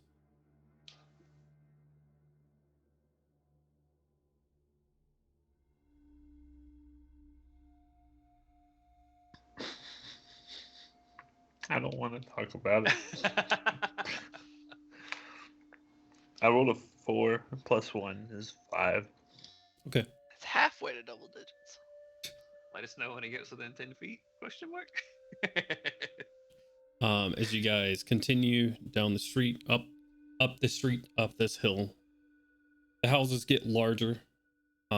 Seems like you come to a fairly like richer area, but still old. Like the houses actually seem to like age with you as you work further inland. You make your way to a very lavish estate. Multiple stories, 3 or 4, built into like a rocky cliff with high vaulted peaks. Very like gothic in design, but massive. Probably like 17 or 18,000 square feet massive of a house. So you guys, Milo, you see a very large front set of double doors where your Kestrel observed Dario entering at. But other than that, there is no smoke coming from any chimneys of this estate. There are no lights around it with the exception of some ever-burning torches along fence posts and right there at the very door that are also very dim. Once we get into range for telepathic communication with this familiar, Milo's going to ask if there's been any updates or changes. A quick question. Could you, in theory, cast telepathic bond on, like, the Kestrel and have its range increase? It's a creature, so if it says any creature, then I would imagine so. That's a DM question. As a DM, I don't know for right now. We can look at it next session if you want to. Okay, just remind me. Your Kestrel throws the image up on your HUD of a times 16 fast forwarded video of absolutely nothing happening over 8 hours. Well, uneventful here at least on the outside. You said there's ever-burning torches kind of spaced out like on the walls? Like, I was gonna like grab a framing the door and on the like fence posts outside. This looks like it has a gate around the house proper. Milo's gonna try and snag a couple of those.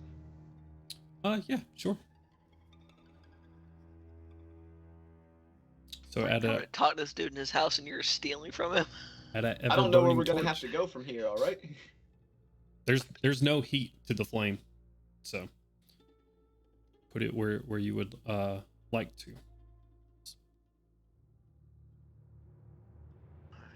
What are you guys doing? Do you find yourself in front of this estate?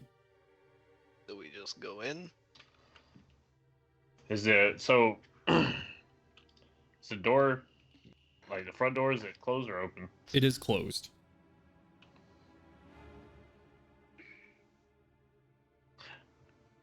I'm gonna go up and knock on the door. Yeah. All right.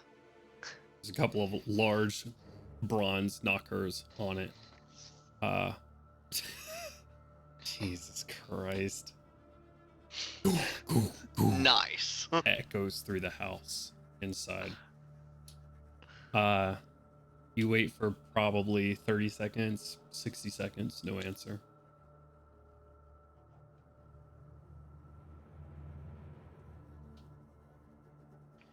Alright, well, we tried to be polite. Let's, I would also say, Gorham, you're smart enough that this house is so fucking massive. There's a decent chance that maybe he just didn't hear you, depending on where he was within.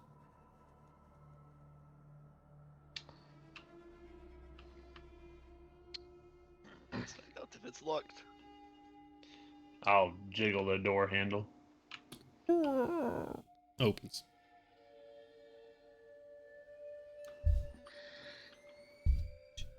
It's not doing it right now.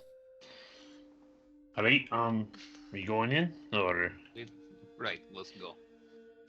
I'm I'll sorry. send. Oh, I was gonna say, Bursty, sit out here. Probably not, fucking tracking mud all in his house. Takes and just sits outside of the gate and lays down right there. The guard pig. Boar. Guard boar. Give him some pats on his head because he's a good boy. And we're going in. I'll send Barrick ahead. Just, I guess, sort of flap down some hallways and sort of see if we can find where this dude's at, Sure. or if there might be other things that aren't him in here, which will definitely be information good to know. Yeah. Right. Koshik, you said that you can see undead in like a small area, yeah? Right. That might be a good time. Right. Um, Sorry. You're gonna do that eyes of the Yeah, grave? I did a That's glaive. I did a glaive. 60 feet. Okay. Pie. Jesus, I just rolled a d12 and a d10 for percentile. It's a good night, guys. Don't worry. Nice. You cast Eyes of the Grave right here at the entrance. There's nothing within 60 feet of you right here. Although, yeah, there's nothing within 60 feet of you right here. I don't like the way I you like said that pause. Kind of walk through this narratively, and if at any point you guys would like to do something or interact with something, please, or think of something else you would rather do, let me know. But without a real layout of anything, and just considering you guys are going to be walking through, looking through this place at sort of random, you guys start to walk through a massive foyer with artwork and different tapestries, chandeliers. This place is overly gaudy. There is a tremendous amount of wealth in this place, hanging on the walls in very lavish suits of armors that are just stood up in decor, different types of elven-made weaponry on the walls as well, decorating. You send your Kestrel and you send Barrick down another hallway in front of you. As they pan out from you, going down hallways, there are bedrooms upon bedrooms. There is a massive library full of books here, with like sliding ladder accompanying this probably 600-700 square foot of just ceiling or floor to ceiling bookshelves all around. Oh, that's a nice library. Focus. Right. You walk through, and Barrick finding just rooms upon rooms, different guest rooms, Seems like this place was meant to house a lot of people or a large family at one point, or just has rooms for the sake of rooms. You're not really sure. You stay on the first floor though, as you come into a large great room. It looks like maybe where dinners and other things are hosted, with a small stage in this room itself, with different tables laid out everywhere. This looks like almost a theater, pretty much like a dine-in theater, but it's large, in this large hall.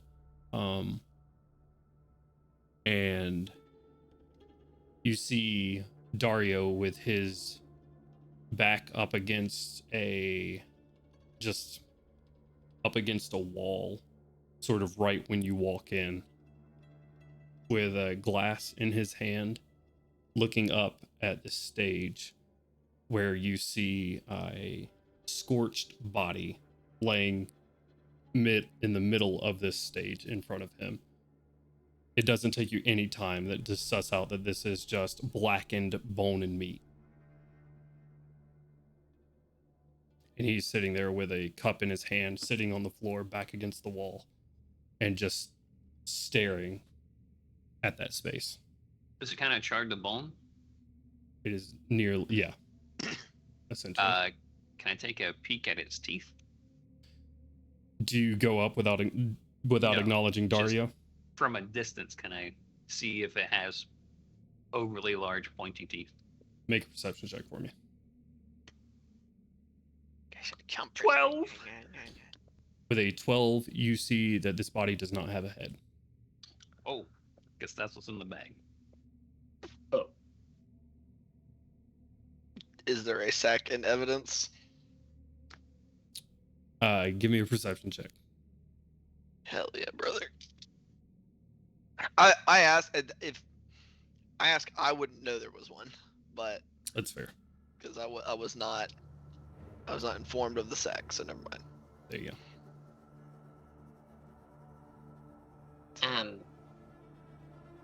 Dario?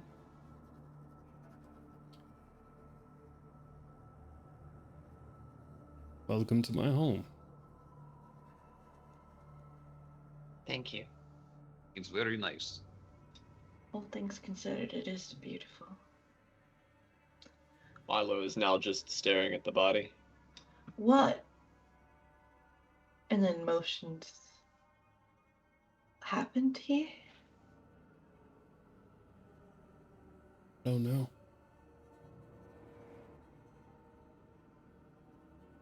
This is what I came back to.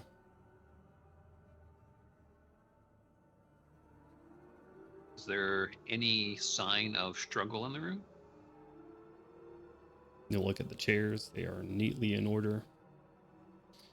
You see one of them has half-eaten hors d'oeuvres and maybe a bottle of wine. Is the stage itself scorched at all? Are you walking up to investigate? I guess I'll take a few steps past as they're asking him questions and start just kind of look in that direction. See if he has any reaction to me starting to approach the stage. Give me an insight check. I'm real good at all of my skills right now.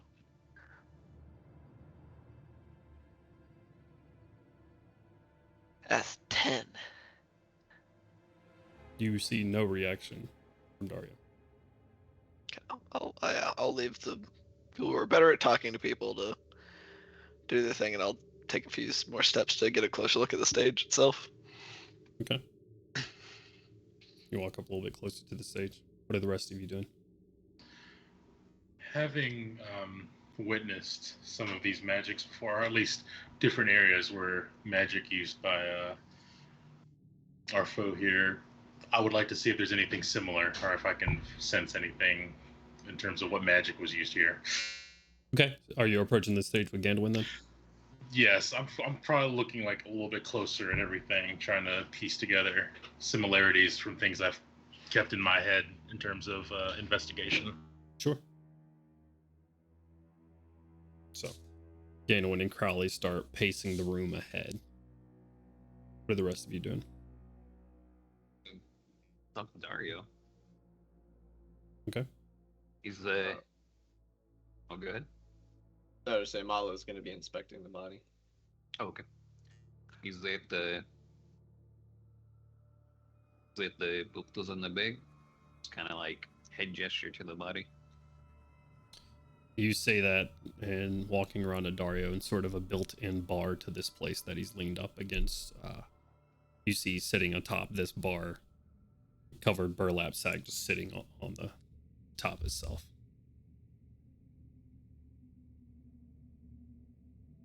I was hoping that maybe one of you could tell me if it was actually her. I kind of gesture towards the food. I take it she was not a vampire. No.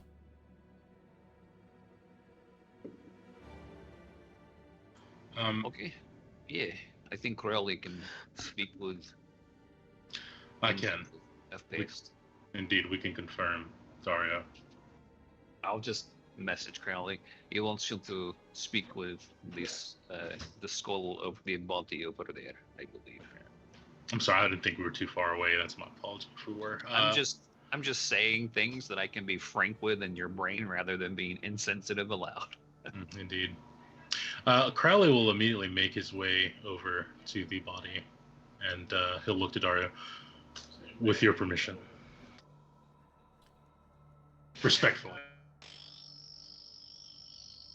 Someone make a noise for me. Right? He doesn't look at you. He hasn't made eye contact with any of you. I was expecting some of the more medically trained to have a look at it. But I guess you could have done the same. Is that what you can do? We can find out for certain. How? With the bag. Mm-hmm. How? I'll ask. They will answer. It might be.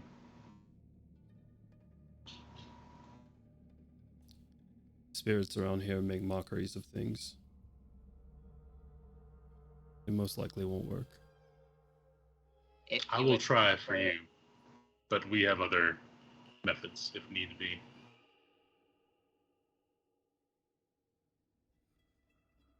Give me a quick persuasion check. I will give him guidance. Man, I haven't had guidance in a while. Isn't that a D4? Yeah, it's a D4. Let me roll this D4. I'm sorry.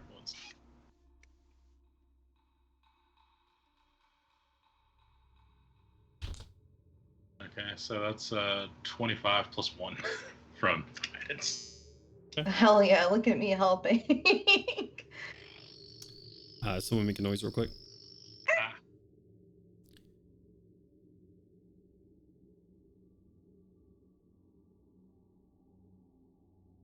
If you think it'll work.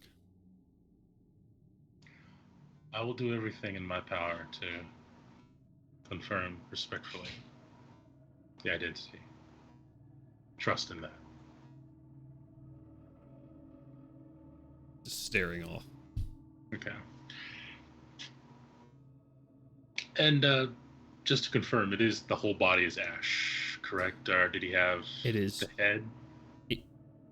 Well, he has a burlap sack that is currently covering something roughly cranium-sized on the bar beside him. Mm-hmm. And there is a charred bone body on the stage. And the charred bone body is intact completely? The no body head. the body is intact aside from the head. Okay. Yeah. I will understanding this, approach Dario and hold out a hand. What are you going for with holding on hand. The head sack. The head's on the It's bar. sitting on the Is it bar. on the bar? Okay, yeah. So He wants it in his hand. put it in my hand. I swear to God. No, I'm kidding. I will gently take the head and move toward the body to cast Speak with Dead, as opposed to. Okay. Another thing Crowley will do while placing this head down very gently is he will open the burlap sack, but not enough to reveal the head. Okay. And I will cast Speak with Dead. Okay. Want to mark that spell off? Certainly. While Crowley is getting started on that, and not so much as like taking Dario's hand or offering mine, I'm just gonna kind of like, I don't know, put my hand on his arm in like a reassuring or comforting cusp. You sitting down beside him? He's sitting down on the ground. A Yeah. kind of grasp, if you will, yes. Okay.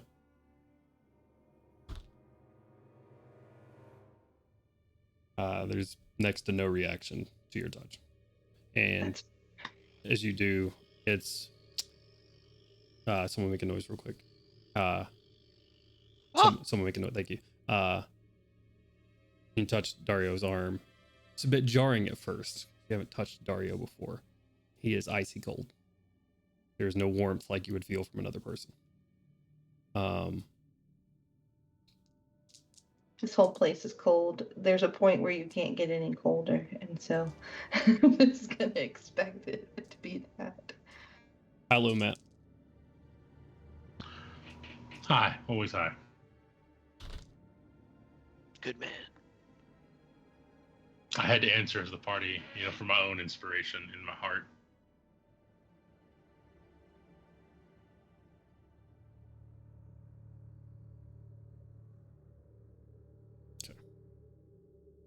You take 400 points of psychic damage. Hey, I'll see y'all next week. Someone make a noise for me real quick. Oh! You cast Speak with Dead, calling on the spirit to re-inhabit this body, or at least something similar to it, to answer the questions that it knew within life. So you reach out and beckon what used to inhabit this body back in.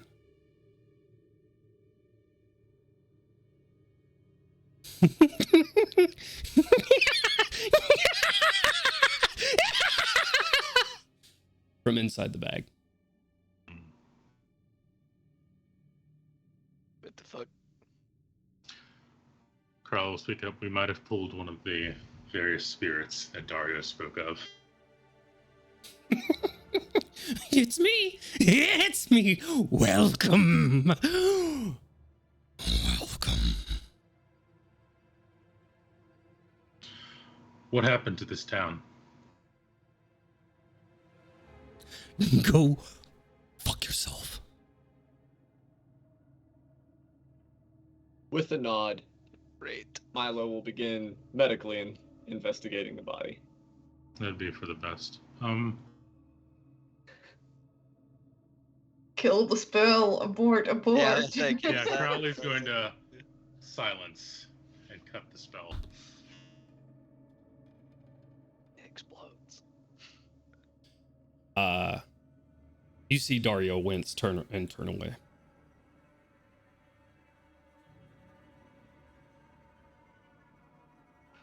You're medically inspecting the body, Milo? Yes, it is reasonable to believe that his sister would be an elf, correct? As far as, like, checking bone structure for, like, gender and all that stuff. Yeah. I'm going to say it like this. There are certain things that... What's your bonus to medicine? +6. And I was 6. going to flash a genius it as well. Okay. Bring it up to a 10. There are some things that Milo would be able to garner on his own. Mhm. The state of this body currently, there are things that Milo will not be able to garner by himself. I'm coming. And I'm on the way.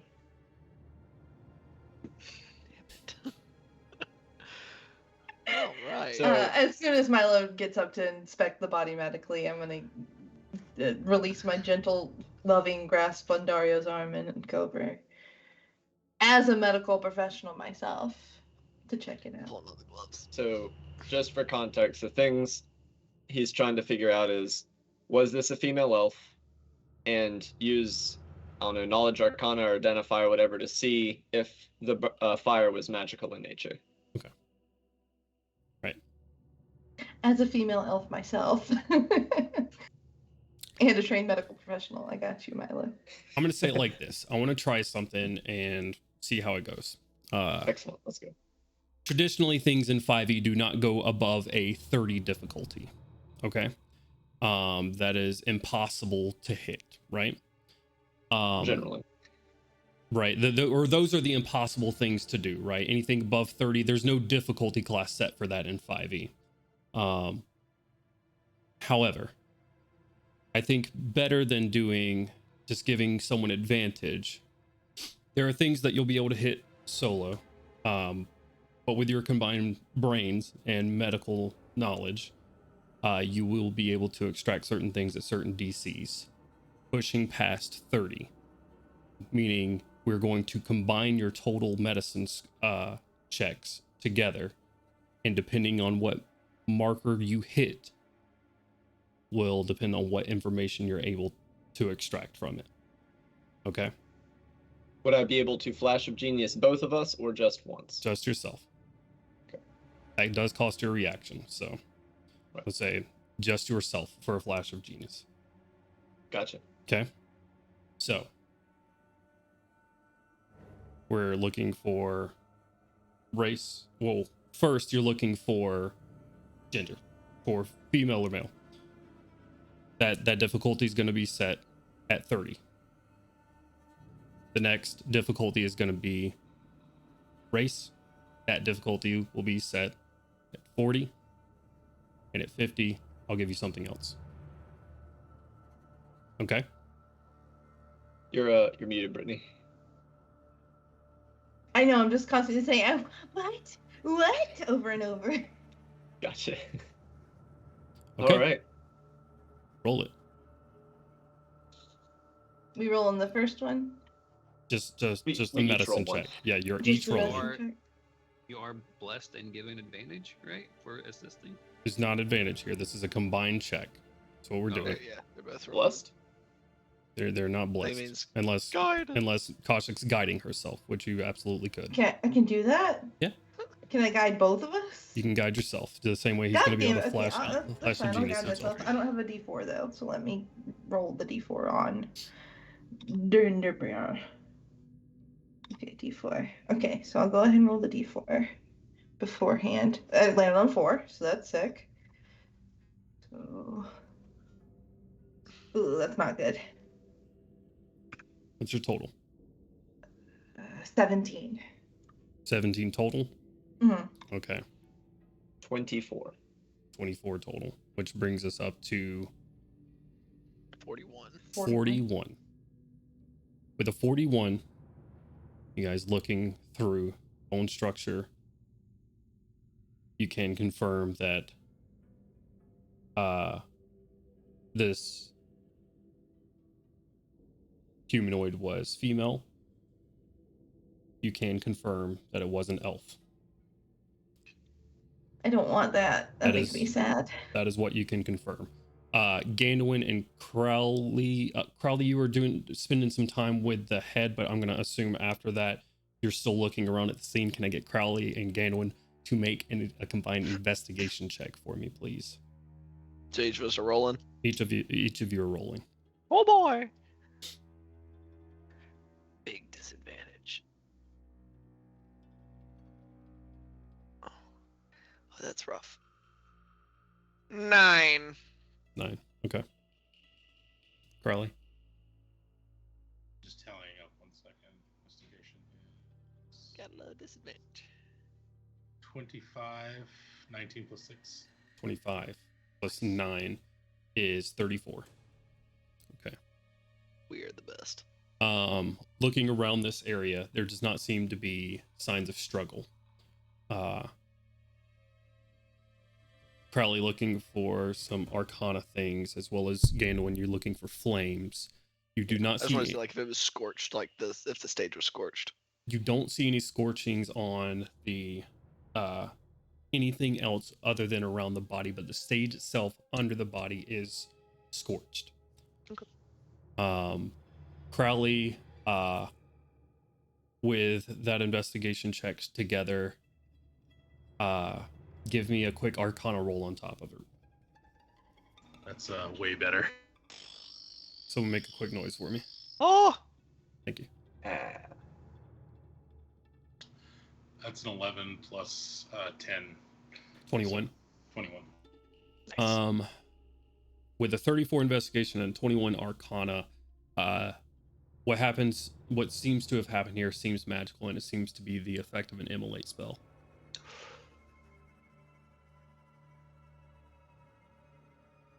But the body's still there? Body's still there. Interesting. Gandalf doesn't know what that means, so I'm gonna keep that to myself. Man, what a familiar spell. I think that spell's awesome.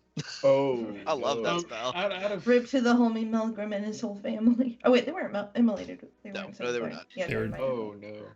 Malcolm was disintegrated. Yeah. Correct. The body is still like whole. It's not technically ash with immolation in mind. Hold on. Milo's discovering something. No, Cody discovered something, and I don't know if Milo would also know that. Ow. If immolate burns to ash anything it kills, is it reasonable to assume this person was not fully dead at the end of the immolation spell?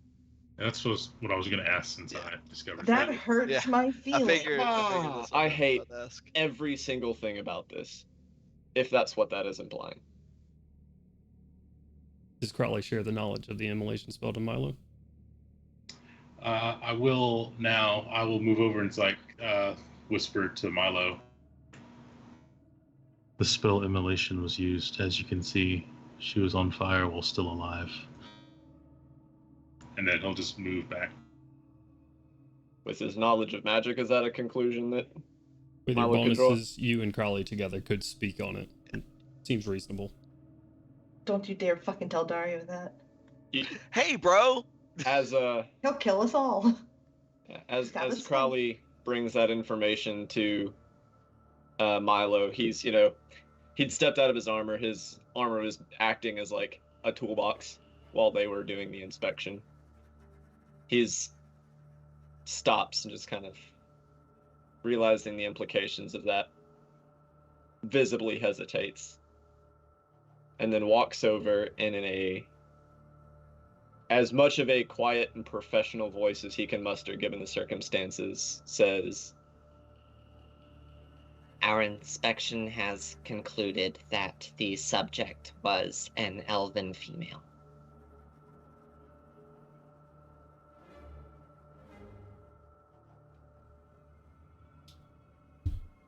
Right. I don't know what else I could have expected. I'm sorry.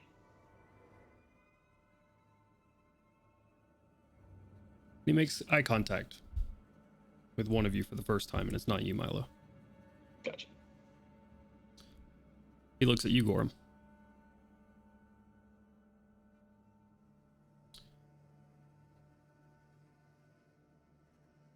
For a solid moment. You see his golden eyes, a sheen of light that is not reflected into the room, just go around his iris. Very well then. Where is Gorham standing right now? He hasn't moved much further off the door, unless you'd like to be somewhere else, Gorham. That is correct. I'm just kind of vibing by the door. I don't want to clumsily stumble all over the crime scene or crowd this man in his sorrow. It's fair. You can roll will an insight check, Gorham. I will Go see ahead. this guy, look over at Gorham, and ask Gorham to come closer. next to me, which is next to this guy. Say 15. 15. There's a switch in Dario. His demeanor goes from broken to determined really quickly.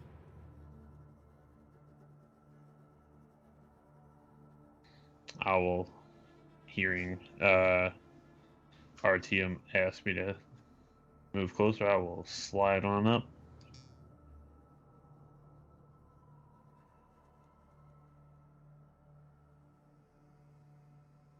I'll just kind of like do the slightest little nod towards Dario and ask Gorham, "Wait, didn't see anything?" Just in case. Hit him with The stinker. The Popeye the Sailor Man. Yeah, squint. why'd you turn into Popeye? I don't know. That's how I imagine if you got the one like true side eye that you gotta kind of really gotta look at him with just that eye.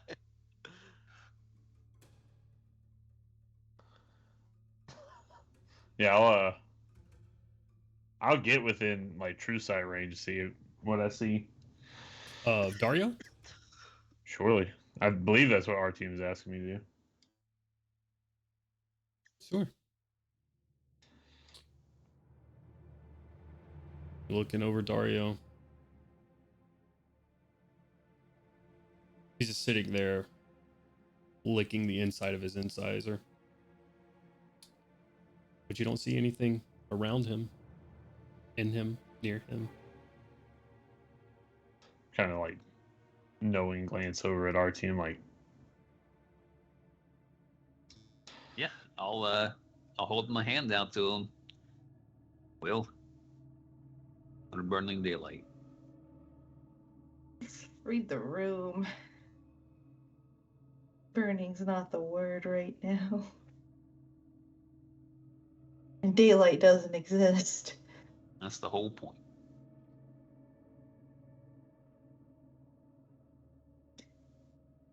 Real quick, DM, can I ask a question? Absolutely. Knowing Edril for as long as I've known him, obviously Emulate is a spell that he'd be able to do if he could do it, but do I know if he has the capacity for Emulate specifically? Has he ever done it? You know that Yidril has not found many magics that were beyond him. Right. So it is not out of the realm of possibility that it was him. Absolutely not. Yeah, so it was him. And Gotcha. it is absolutely not out of the realm of possibility that Yidril would make someone suffer up into the point of death. Right. Milo has not shared that revelation with anybody. Right. I mean, Just- except for just Crowley, Crowley, who he so shared just that Crowley and revelation with. Milo know Yep. that. Right. Okay. All right. Well, Kaushik was there around the body when that was sort of gotten, but if you're going to keep that, gotcha. I understand. There's no reason to cause Yeah. this man more pain. Oh, yeah. Yeah, Crowley whispered it specifically to Milo. Gotcha. Understood. Very well. That is not information that I need to still feel the empathy that I feel for this I know you're having trouble. vampire. Crowley was like, I know you're having trouble sleeping at night, but let me share some information with you real quick. That's just awful. I know you're already going to burn down the whole world, but let's just make it a little bit worse. Seeing as you're a pyromaniac, I'm sorry. Dario, how many people Back to lived in this seriousness.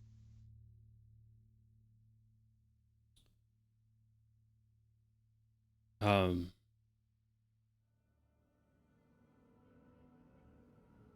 As of recent years, my sister, myself, and our closest compatriots. Would any of them have still been here? Yes. Just Somewhere. kind of, yeah, look around. Like, is there evidence of, like, out in town? You're asking Dario. Yeah.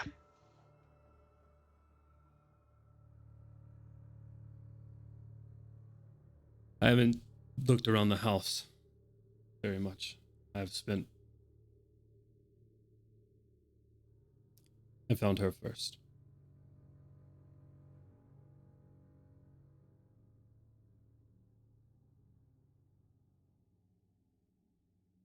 He stands up.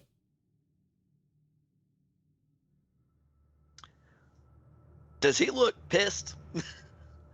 Like you said there was a switch in his countenance. Do you want to give me an Yeah. insight check? Sure. Why not? For circumstantial reasons, roll it with advantage. That would have made it a straight roll. Right. Would you like me to roll again? Because I already rolled at disadvantage. Yeah, sure. Or just take one of them. You can take the first roll or just roll one straight. I don't know how you rolled it. I rolled them both at the same time with a 17 and an 18. Okay. So All right. Taking either of those. I'll just take the 17 for a 23. 23. We'll go low because since I rolled them at the same time. And what are you trying to garner? I'm just trying to see because I was there when Gorham had asked. I kind of figured that's why he looked over at Gorham. Anyway, it was because that occurred. Does he? I'm just trying to see. Does this look like somebody's about to try to go on a warpath? Is this man homicidal? Yeah, like I'm trying to garner whether he's about to just like full bore just like lose his fucking shit and like no, like has he lost reason or is he still have enough, like is he going to proceed with some amount of finesse? With a 23, I'm going to say it's hard to tell that much from a person from looking them over in a moment. But with a 23, sort of flashback happens for Gandwin. For a particular moment when you're looking into Dario's eyes and overlaid with a memory that you have with Gorham's eyes. It was the moment that Gorham found Melgrim in the floor of his home. With a 23, you don't know what Dario would do. Can't tell whether he's about to go off the rails or not. Gotcha. Does he take my hand when he gets up? Do you offer your hand out to him? Yeah, I did earlier. Yeah.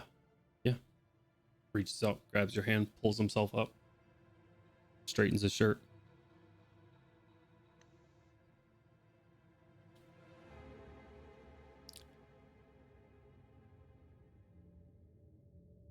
We have a lot to discuss. Follow me. He turns around, he starts walking down a hallway.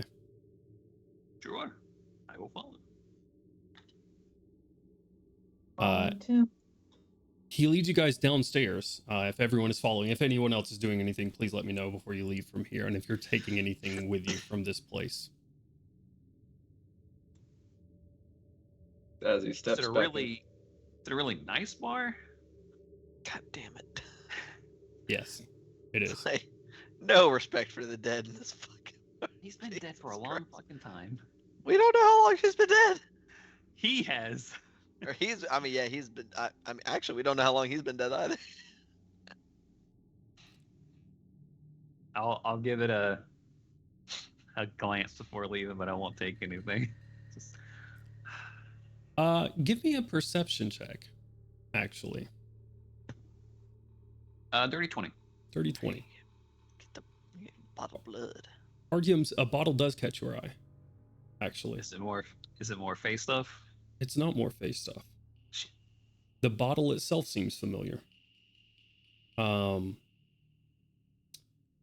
see an ornate, intricate, like, yellow glass bottle with all sorts of, like, it's beautiful glasswork.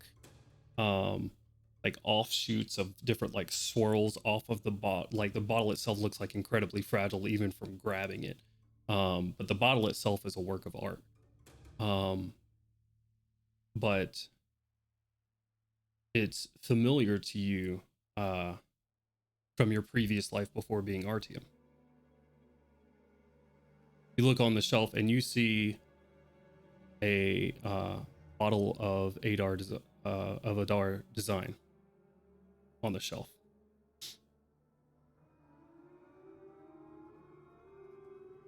Give me a quick history check.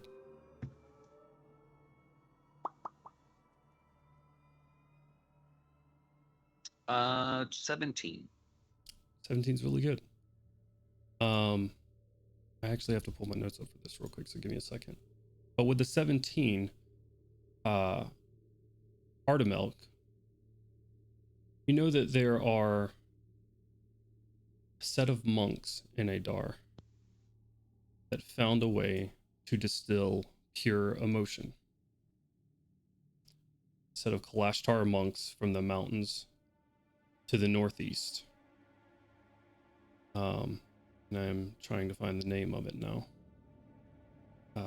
Because Artemelk would know that. Give me a second.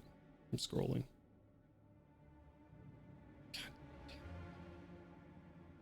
You're good? Quick question. Have I stolen this before? I think that's up for you to decide, man. I will roll. I never know how fancy some of them monks might be. Yeah, that's an 89. I've definitely stolen some of this stuff before in my younger years. I'm just saying, all the people they could have chosen, that they were like, we need a champion to fight the evil chaos entities. We're choosing this dude who steals booze regularly. Same person, just different life. It's okay. This liquid is called Verit. It's called Adaran Verit, but when you're from Adar, it's just Verit. Word. Cool. Thanks for that. Varit.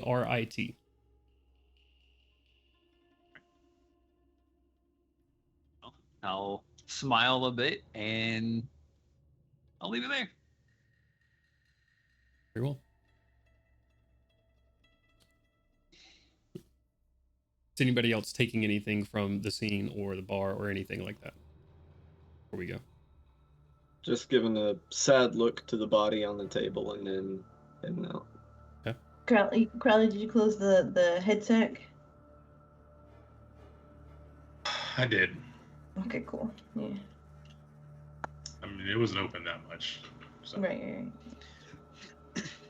Weird Crowley- question. Does Go Crowley ahead. take the head with him? No, I'm gonna leave it there for now. Weird. A dead body is technically an object. We have Could I rolled as cast such. mending to reattach the head? It's got to be a foot, right? A foot, no bigger than a foot tear or whatever in something. I think that's She just had a a very bit more than a slender foot. neck. Very slender neck.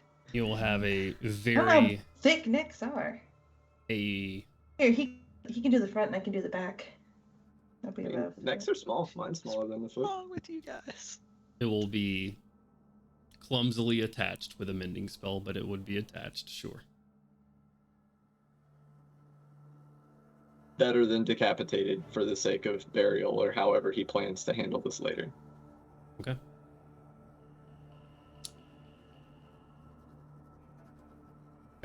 Nice little. Seems rip in seems the more foot. respectful to me than just leaving the head in a sack.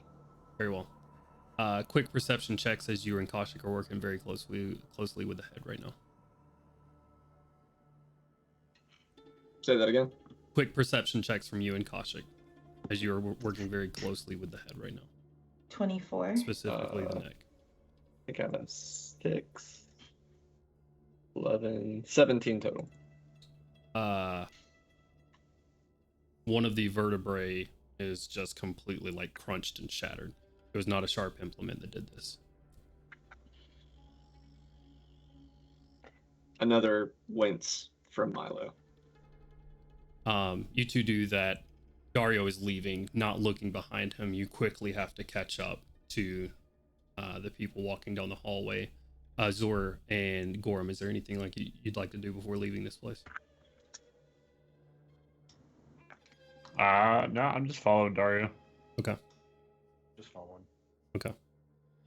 Everybody follows Dario. He leads you down a stone spiral staircase that goes down below what would be the first floor of this place, underground. a series of thick iron banded wooden doors that are locked. Bringing out a ring of keys and unlocking each of them. And eventually, like after 4 sets of doors, walks into a war room, essentially.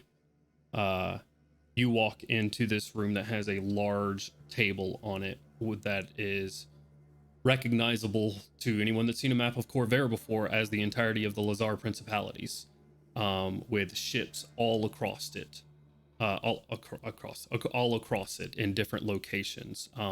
You see different sails on these small wooden ships, docked in different places, different islands, and different colored like marks on each of them, and notes in between each, with Farlman on there as well. With, it seems like these are representing numbers of ships, and Farlman has quite a few as well. But there is adjacent from here, other than different maps on the walls, and a pretty large desk with different sorts of notes and stuff on the other side. There is another locked door behind, or another door on the other side of the room from you guys, opposite of you. Dario walks in and just sort of like puts his hands on the table, rubs his fingers across the edge. Shut the door behind you, please. Did everyone make it in? Yeah, at this point you guys slowly make it in. He's just sort of looking at the map itself and just sort of waits for you to all file in. Madrian, it closed. This place is warded against people that would be listening and looking in, so we should be safe to speak freely.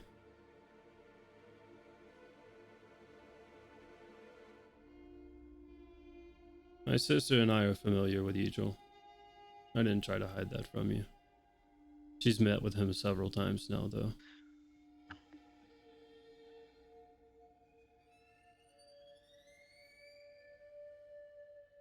It was always a point of his of attempting to get some sort of help or alliance, as it were, with us. My sister thought him silly. His goals to retake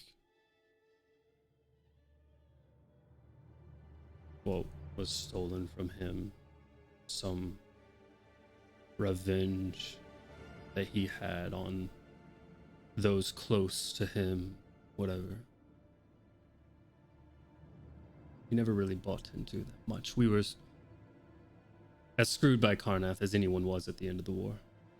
But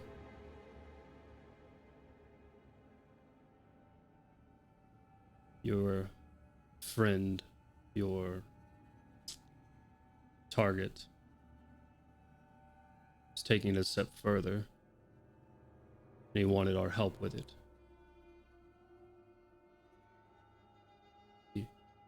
He wanted us to be what we were for Karnath during the war. A navy.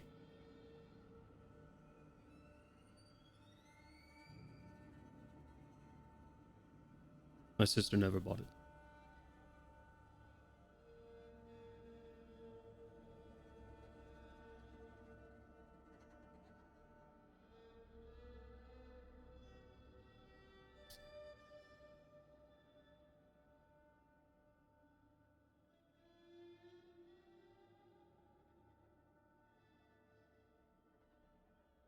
My sister deals in information mostly. Dealt in information. She was friendly with all the other princes because no one ever saw her making moves. We never really thought that Egil was of consequence, unfortunately.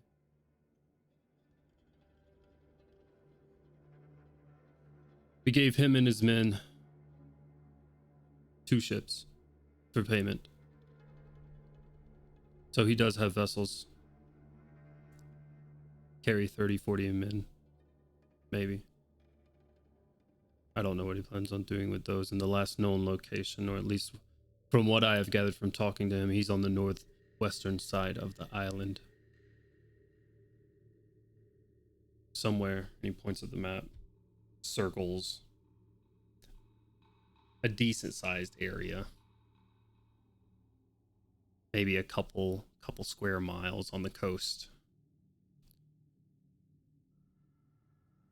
Ships would be useless on this side of the island right now, unless he has found some way to break the ice, which could maybe have, I don't know. But it's also only 2 ships. I have no idea about numbers. But assuming the worst for our townsfolk,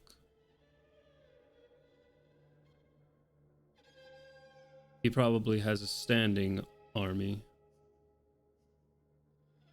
of at least 2,800.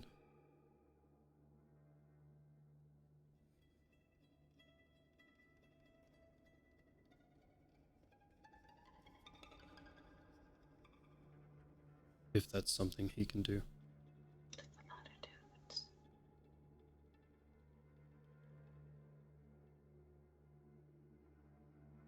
So,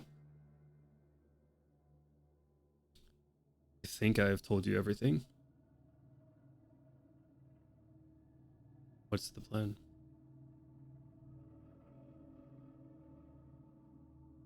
And that's where we're going to end the night session. Oh, nice. Oh. Motherfucker.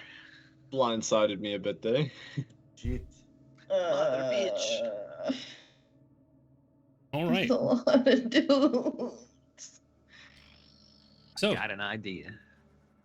thank you guys for joining us. Thank you guys for playing with me. I had a blast as always. We're going to take off for the night. However, before we get out of here, make sure that you donate to the International Medical Corps, which I'm sure that link is popping up in chat right now. Excuse me. And make sure you drop a follow, a like, a subscribe, a whatever else there is out there. A tweet, simple comment to tell us you love us or you hate us. Oh, no. Follow us on Twitter, TikTok, Tumblr, LinkedIn. I don't. We don't. Wait a minute. You lost us on the Instagram. last 2, 3. Hover. I can't think of any other. No. Huh? None of those things. Oh, some of those things. YouTube, Twitter, Twitch, YouTube. Twitter, TikTok, all of those things we are on. So I hope you will consider doing that, because if you do that, that helps us and gives us a chance to keep playing D&D with you. We are Hard Knock Dice. We play every Monday and Saturday. On Mondays, we do Ghost of Salt Marsh, DM by the homie Gandolin at FearDOA, at Ian, whatever you would like to call him. On that day, particular day, we call him the bringer of pain. My heart hurts from this past session, so make sure you go watch it and catch up. Yeah, and then on Saturdays, we do this, which is equally as fun. In the meantime, we're gonna raid our friends over at Dice Legends, and we're gonna give them a follow. They're doing some really big things, and they have really great production quality, actually. So make sure you follow along. These guys might be the next Critical Role or Dimension 20. You never know. But until next time, much love, guys. Bye. Bye.